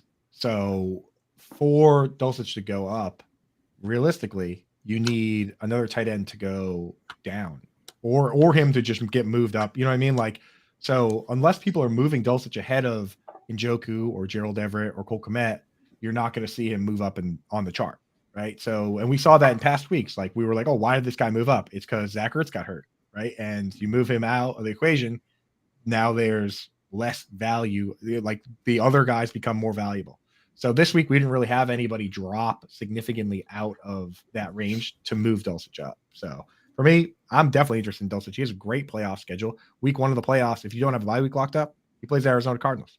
Arguably the best matchup you're going to get. So Dulcich, very interested in it. Hot. And he's down there. The names that you mentioned, like Zay Jones is right ahead of him. Nico Collins, Brandon Cooks, Michael Gallup. I'd be willing to move any of those players for Greg Dulcich this time of year. Do what you got to do. Do what you got to do. Do what you got to do. Hey. Olave dropping down seems like maybe like it makes sense. I mean, he hasn't really been that boom type of player that we saw earlier in the season. Part of that, I think, is his offense just not moving. It seems like maybe he was overvalued before. Now he's a tier 5, 25.5 trade value points. He dropped 10.5 points, which would have put him at 36 trade value points last week, up there with Keenan Allen, Terry McLaurin, close to Chris Godwin, DK Metcalf. Do you guys agree with that, or do you think that Chris Olave will bounce back? I mean, I think something that we see happen a lot of the time is someone does really well the first 3, 4, 5 weeks of the season. Drake London, who did well, 3 games, and then everyone just keeps kind of holding on to those priors of they'll get back to it in a way that's not necessarily reasonable. I mean, the Saints look terrible, right? they aren't getting it done. What are they're not scoring, they're not doing anything, and then they're not throwing the ball really enough either. So, I mean, would you rather have Christian Watson or Olave the rest of the season? Watson, right? Yeah, they're pretty close. Watson jumped up 7 trade value points here into tier 6, 21.5 trade value points. So still below Watson, or I'm sorry, still below Chris Olave by a tier and 12 points, or sorry, 4 points, something like that. So I think you hit the nail on the head because you look at how he started the season. It went, one rookie game, but then 13 targets. Next game he scores a touchdown. Next game he scores a touchdown. Game after that he scores 14 targets. When you're looking at that, you're like, oh man, this guy, he can't miss. And then now he goes back to having a couple mediocre games, and then he's just slowly in your mind. You're like, okay, well now I got to move Watson ahead. Now I got to move this guy ahead, and there he goes down the chart. So right, and it's not like they're terrible games. They're just right, like 8 points, 9 points, whatever. Like they're. But they aren't what you want. So it's even hard. Like if he was going out and putting up goose eggs, yeah, you drop him, it's fine. Or you drop him down the chart. Don't drop him. But I mean, the Drake London, he puts up goose eggs, and you can actually literally drop them. Then you drop. Yeah. And that's why this like trend part of these charts, Alex, to me are probably the most valuable part of them. Is seeing like looking at a Christian Watson versus Chris Olave, is they're going in opposite directions, and they're the acceleration is high for both of them, right? So that is definitely telling, especially when you're considering trades. I know we're past trade deadline for a lot of people, but if not, then considering trades or transactions, it's important. Right. To know, and the thing is, these experts, like, they're actually looking at the playoff matchups, right? If they are moving them up, they're usually a little bit ahead of the curve. You know what I mean? Like, I've been looking at, for tight ends, I have to try and provide the best information I can. So I've been looking at, playoff matchups for a while now. So my rankings might be a step ahead. So when you have a expert consensus here, these rankings a lot of times are just slightly ahead of what is potentially coming. So like JL said, if you're seeing a guy slide big time, and you're seeing guys move up drastically, there's a reason behind that. You know what I mean? Yeah. We got a question in here from Eric asking QB Huntley or Mac Jones. We see start or sit this week. You starting Huntley or Mac Jones this week? That's tough, man, because Mac Jones is we know exactly what the situation is with that. Mac Jones is the safe but boring play, and Tyler Huntley is the scary upside play. So it's hard to compare those guys apples to apples. But I think if it's a 4-point passing league, I'm going to go with the rushing upside of Huntley. What about you, Alex? I'd probably go in Huntley, but I'm not watching either of those games. I don't want to check my lineup. I don't want to check my score. Like, that's just plug it in and turn it and walk away. Yeah, these guys are very close for me. I'd probably lean Mac Jones, but it's going to depend on your matchup. If you want that high upside play, I agree with Coop. Just go Huntley. Go for that. Ravens. That's how you know it. That's how you know you have a bad decision when the Ravens fan says start the Patriots quarterback and the Patriots fan says start the Ravens guy. Start the Ravens. We're just like, you can tell we're really excited about our football teams right now, right? Yeah, for real. For real. I was surprised to see the Ravens as dogs in that game. I know they're beat up right now and they don't have Lamar, but against the Steelers, I still expected them to be favored. But on the road underdogs against the Steelers without Lamar Jackson, 3.5 points last time I checked, if I remember correctly. That game, I didn't realize the over under 36.5. That game's gonna suck. Yikes. Maybe start Mac Jones against the Cardinals. I'm switching. That's what I'm thinking. I'm getting on Mac. Is the total. The total's a little higher, and I think Mac Jones is a safer bet. He's probably going to get you that like 10 to 15 point range. Also, maybe he has a great game and gives you 20. And if you want the fun tiebreaker, smash that fun button. Monday Night Football. You can hold out hope until the very last game of the week. True. Very true. Eric got a follow-up question here. PBR flex, James Conner or Lockett? Alex, I know you're the Lockett guy. So PPR, that Connor hasn't been catching a lot of passes. Who's Patriots playing? Patriots on Monday night. I'm not playing. I don't want to play Connor this week. If you have a viable option in Lockett, I'm probably going Lockett for sure. Yeah, it's gonna be Tyler Lockett for me as well. Yeah, especially since it's PPR. Yeah, PPR Lockett. It's the way to go. Lock it in, Tyler Lockett. That should be made illegal. Saying lock it in for Tyler Lockett. I think I've said that 100 times in my life, maybe more. We've reached our quota. Yeah, we're done. We've got to retire. So what are we changing now? Secure it, Tyler Lockett. Secure it. There it is. Secure it. Buckle up, Tyler Lockett. Okay, well, we can just keep saying lock it in. I've changed my mind immediately. We tried. We tried. We gave it a try. Something to Sasquatch about says, I have the number 1 seed locked up. Thanks for the advice along the way. I'm starting Brock Purdy just because.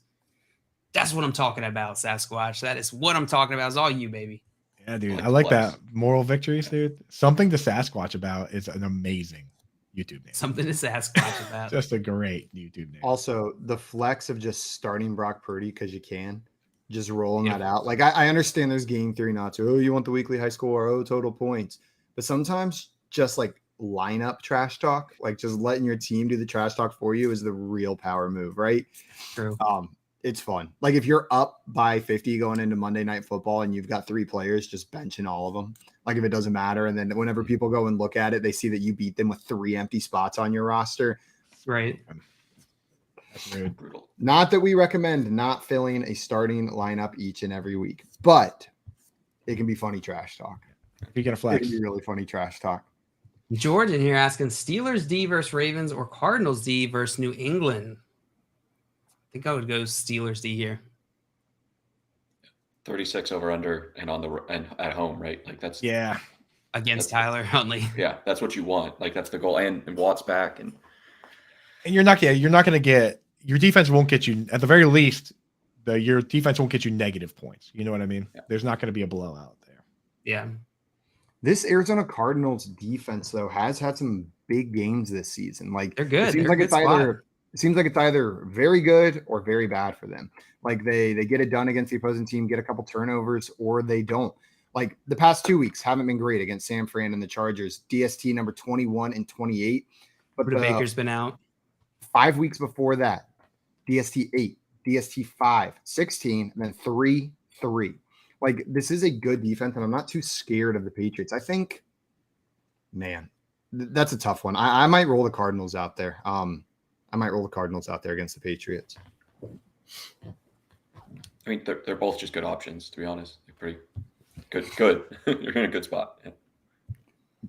George and you had another question for us. Want to know, is it safe to drop Cooks for Darius Slayton? Other pickup options are Gus Edwards and J.K. Dobbins. I'm curious what the charts have to say about these player values. Is Brandon Cooks even on there anymore, Alex? Yeah, tier 10, 3.5 trade value points. He dropped 4.5 points, so more than half of his standing value was dropped here in the past week. So he's basically off the chart. Yeah, he's basically off the chart, Brandon Cooks. Slayton is up there in 7 with 13 trade value points, and he just jumped up 4 trade value points this week. So, yeah, I think so. I mean, just on value, in terms of outlook, prediction, I don't know. How do you guys feel? Slayton definitely over Cooks. Darius Slayton's been pretty consistent, man. And he played this week, even though he was sick, and had a pretty good game. In fact, he had 6 for 90, and he also had one at the end of the game, a laser beam throw that was high, that Slayton got both hands on and just couldn't hold on to it coming to the ground. But, I mean, if he had caught that, it wouldn't have been a question because he would have had 7 catches for like 140, like 130. Like, so I'm in on Slayton. I've been starting him in one league for a while now, which is pretty scary. And will we even see Brandon Cooks back? I mean, he has a calf injury. He's done. Yeah, we just might not even see him for a couple weeks or at all again. They should have I'm pretty off it. They should have traded him, man. It all comes down to when they ripped the captain badge off his jersey theatrically in front of the entire team. They just took it and you could hear it rip. There's a hole left where it was. And there's a hole in his heart. You could hear him go as they did it. What was that noise? Yeah, I did hear him do that. Yeah, he's under contract for 2 more years. Oh, yikes! Oopsies. This is what happens when you don't just give Brandon Cooks a 1-year deal. Yeah, shouldn't have done like that. Every other team. Do you guess what his cap? Guess what his cap hit is next year? 12 million. No, I bet it's more. Double that. Yeah, it's high. 20 plus. Oh, okay, 24. Yeah. 50 million. $26 million. Yikes! What? Yeah. The Giants don't have that good of a playoff schedule here, fantasy playoff schedule for the wide receivers. They got Philadelphia this week. Washington, Minnesota is pretty nice. And then the Colts week 17, the championship. So I can see you picking up Slayton as a fill-in, flex fill-in those weeks 15 and 16. Could be a solid move. Absolutely. Okay. Have you guys talked about Jalen Waddle's value on this chart yet? It has dropped significantly. 8.5 points. He's down in tier 3 now. And that seems like an overreaction to me, Jalen Waddle being down there. I think he belongs maybe a little bit higher in this trade chart. But I understand he's had some down weeks. But this Dolphins offense is high-powered, and he's the 1-2 punch with Tyreek Hill there. He got banged up a little bit, though, no? Yeah, I think it's purely based on injury. That's it? He only, what did he play last week? 52% of the snap. Like he wasn't out there. Yeah, and it was a really tough matchup. We already talked about Jeff Wilson in that game. San Francisco, their defense is no joke. You guys think the San Francisco defense is better than the Bills defense when healthy? I think the San Francisco defense is the best defense in the league. Yeah, there you go. It's definitely not close with with the injuries that the Bills currently are dealing with, the 49ers are clearly the better defense. I think it's a lot closer when they get all the pieces back. I think I would rank Bills third, honestly. Who's second? Cowboys. Cowboys. That's fair. Yeah, I mean, I can't argue against it. Eagles are right there too. Eagles have probably the best corner tandem in the league. Those are probably the top 5 teams right there, if that's 5 teams. How many do we name? Bills. Oh yeah, so it's only 4. Who would be the 5th best team if we're going to round out a top 5? The best defenses out there. The Lions. Yeah. Maybe the Chargers. Chargers are pretty sweet. Pretty good. Colts. I mean, the Chargers are terrible against the run this year, though. Just absolutely abysmal. But your secondary is decent. Derwin James is awesome, dude. I love that guy. Denver. Seahawks, the Broncos. It's Denver. Denver. Oh yeah, Denver. It Miami, honestly, is they're putting up an argument. I don't think they're in that top 5, but man, that Bradley Chubb trade and everything. They got nobody to cover the tight end. They're one of the worst teams versus tight end over the middle. Yeah, it's got to be the Broncos, right? The Broncos have to be number 5. It's Broncos for sure. Wah, wah. Sorry, Broncos every first fans. round pick is a defensive pick for the Broncos. And you're still not even close to sniffing the playoffs. Not so good at offense. QB position eludes you. Brutal. That under whoopsies. Some other notable movers here on these trade value charts, guys, is Cam Akers. Cam Akers jumped up 11 trade value points to tier 7, 13 trade value points overall. Right there with James Cook, who jumped up with him, 7.5 points. Are either of these is this just a reaction to the week 13 performances, or you guys expect their value, either of these two guys' values to jump? I think both. Like the second one being potentially happening, but like this is a reaction to what happened in week 13, but I think it's a reasonable one for Cam Akers. You know what I mean? It's not like he jumped a large number of points, but he was coming from nothing, where he was valued as like almost literally 0. Now we're seeing, okay, maybe he does have fantasy value down the stretch here. Let's bump him up into this tier with guys like Latavius Murray, with guys like Kareem Hunt, Brian Robinson.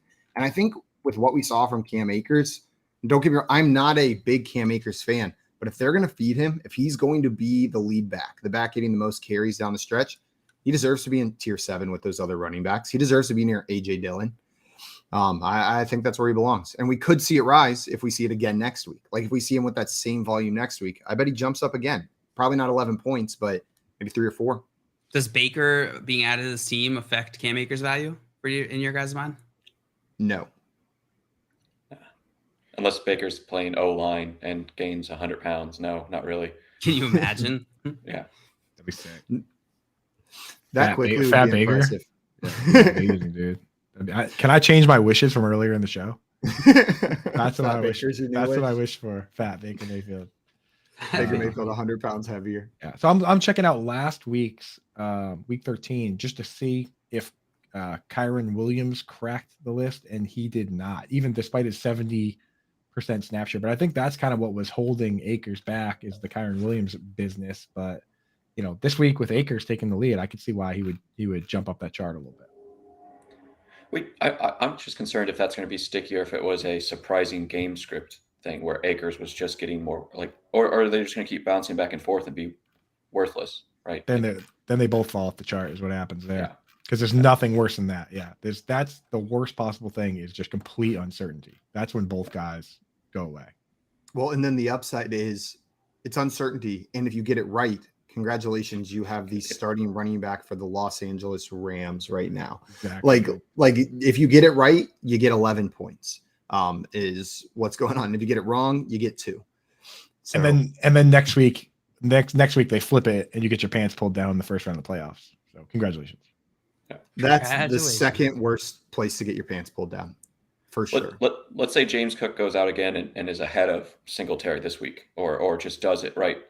Where does he jump? Let's say he goes out and 80 rushing yards, 15 touches or something. Let's say 90 all-purpose yards, 15 touches. Where are you putting him next week? I think he's jumping up a little bit, at least a tier. I think he belongs to like Jeff Wilson, Antonio Gibson, in that range. Yeah, that's where I was going to put him. He crushed the Patriots, but unfortunately, the second Patriots game is week 18. It's the last game of the season, so you can't count on him to do it again. No. The other thing is that I was at that game because kind kind of the man and stuff. So just do cool stuff like that. And so I was there, and Devin Singletary left the game early and came back. So I'm a little worried that James Cook doesn't have quite the game he did if Singletary doesn't get banged up. You know what I mean? So I don't know if I'm buying it. I don't know if I'm buying it. I think it would jump up. I think it might be a mistake. Like at that point, I'd be really getting concerned that it's going to overcorrect. Man, but if he does it again, if it's 2 weeks in a row, then I trust it a little bit more, right? Like if anything, I think this is a reaction, and the next week we'll see it either jump up or jump down. It's unlikely that it stays in the same spot. Like this is the look what he did, now do it again, or moving you back to the pits of the trade value charts. We had a question come in here from Clamped EZ. Wanted to know, should I accept this trade? I'm getting Saquon Barkley and sending away Ramondre Stevenson and Marquise Brown. The running backs are Aaron Jones, Joe Mixon, Pollard, and Kenneth Walker to provide some team context. But sending away Ramondre and Marquise Brown for Saquon Barkley. Curious what the charts have to say about this one. Andre Stevenson's pretty highly valued. We did see Marquise Brown come back this past week.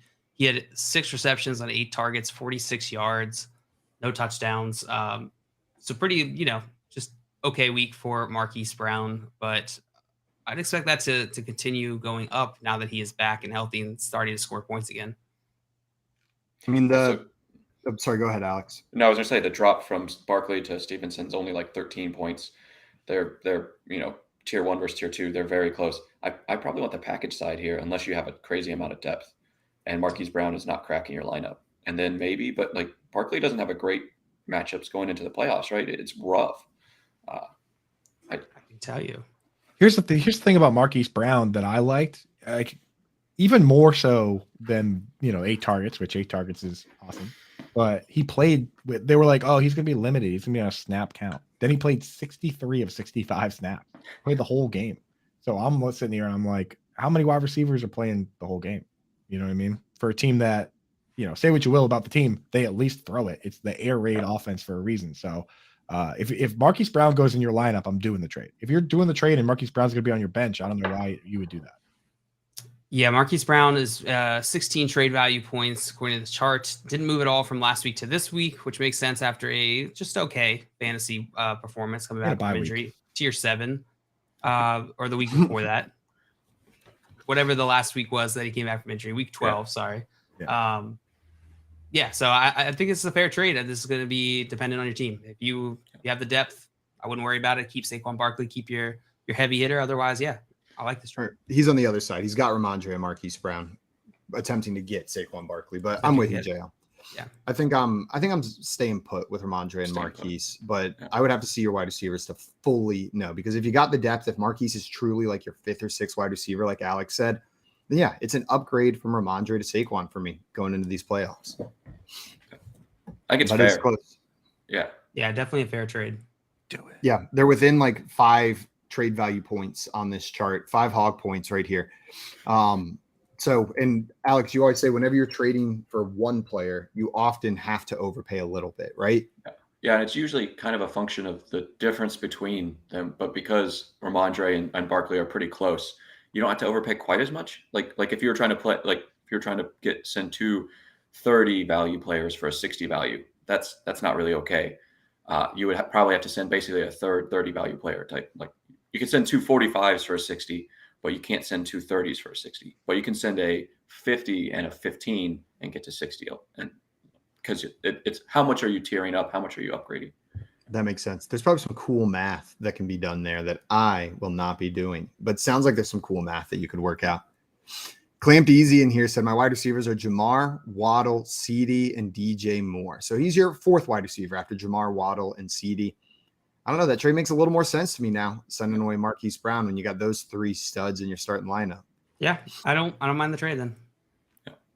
Does that change it for you, Cooper, Alex? Nah. Do it. Nah, still sticking with the package, or? Do it. I think it's fine to get Barkley. Yeah. Yeah. Also just be careful you're not creating a monster on the other side. Like if that dude had Marquise Brown on his bench and he wasn't using him, then you're basically giving that guy a free upgrade from Mondre to Saquon, and got to be careful about that. But I think you're making your team better, so do the trade. This person's getting Saquon. They're getting Saquon and sending away Ramondre and Marquise Brown. Oh, really? Yeah. I mean, with those wide receivers, yeah, do it. Get it. You got the wide receivers to make it happen, my friend Clamped. Good. I saw a comment earlier from Meladan whenever we were talking about Chris Olave, saying, look who's throwing the ball to Olave. Did you guys bring that up, talking about his value dropping? Yeah, it's not been pretty for the Saints over there. I don't know if you guys already Red Riffle hit on that. The Red Riffle. Yeah, it's just speaking of the Saints, like Alvin Kamara dropped 8.5 points as well. Similar type of thing, right? That offense is just not moving. And these offensive pieces are not able to make it happen when it's not moving. And then Mark Ingram got a weird amount of work. Every time I looked up, he was on the field for some reason. What's going on? Like, that's thunder and lightning, baby. And then he gave up and lost the game. Yeah. That was sick. Sick. Really Mark He's Ingram. He's gonna have to teach that one to Alvin Kamara. Alvin Kamara's got some work to do before he can beat out the veteran Mark Ingram in that team. We'll see if he can get it done. I got faith in the young guy. Me too. Do you think he could pull a DeAndre Swift and maybe beat out Jamal Williams? Maybe beat out Jamal Williams. I don't know. That might be asking a lot. Where is Alvin Kamara on this chart? He is tier 4. And I think it's too high. I think it's too high, the name that he's tucked in there around. Yeah, I mean, the thing, would you rather have Miles Sanders or Alvin Kamara? Miles Sanders. Rest of the season, give me Miles Sanders. He's been killing it. Yeah, he's awesome. He's always been good, dude. It's just that he hasn't gotten the touches. Jalen Hurts, you dirty vulture. Jalen Hurts is he has the second most red zone. He has the second most carries inside the 5-yard line behind only Jamal Williams. Jalen Hurts Williams. What about which Ken makes Walker? sense, dude. Jalen Hurts, man. He's going to run it himself, yet he walks into the end zone every time. Am I crazy? How is he always? He's always walking in. It's not even hard. It's because he's such a nice guy. Yeah, it's just like, who doesn't like Jalen Hurts? If you don't like Jalen Hurts, you're a Cowboys fan or a dick or both. I heard he cooks a mean crawdad. Did hear that too?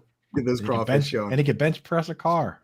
I'm getting my facts. I'm now getting my facts mixed up. And he bought the Patriots in a parking lot, if I remember correctly. In a parking lot? Yeah, I'm almost positive we learned that today. He was people just trying to get tickets to the game. People's Magazine, most handsome fella. I forget who we're even talking about now. Alvin Walker. Alvin Walker. Alex, I want to thank you so much for taking the time to come up and work through these trade value charts with us today. Everybody listening, if you're not following our friend Alex, go and fix that right now. He's on Twitter at PeakedInHS_FF. And from there, you can find the link to his Patreon and the work he does over at 4for4 in The Athletic. Alex, thanks so much, my man. Enjoy the rest of your day, and we'll see you this time next week. See you guys. You the man, Alex.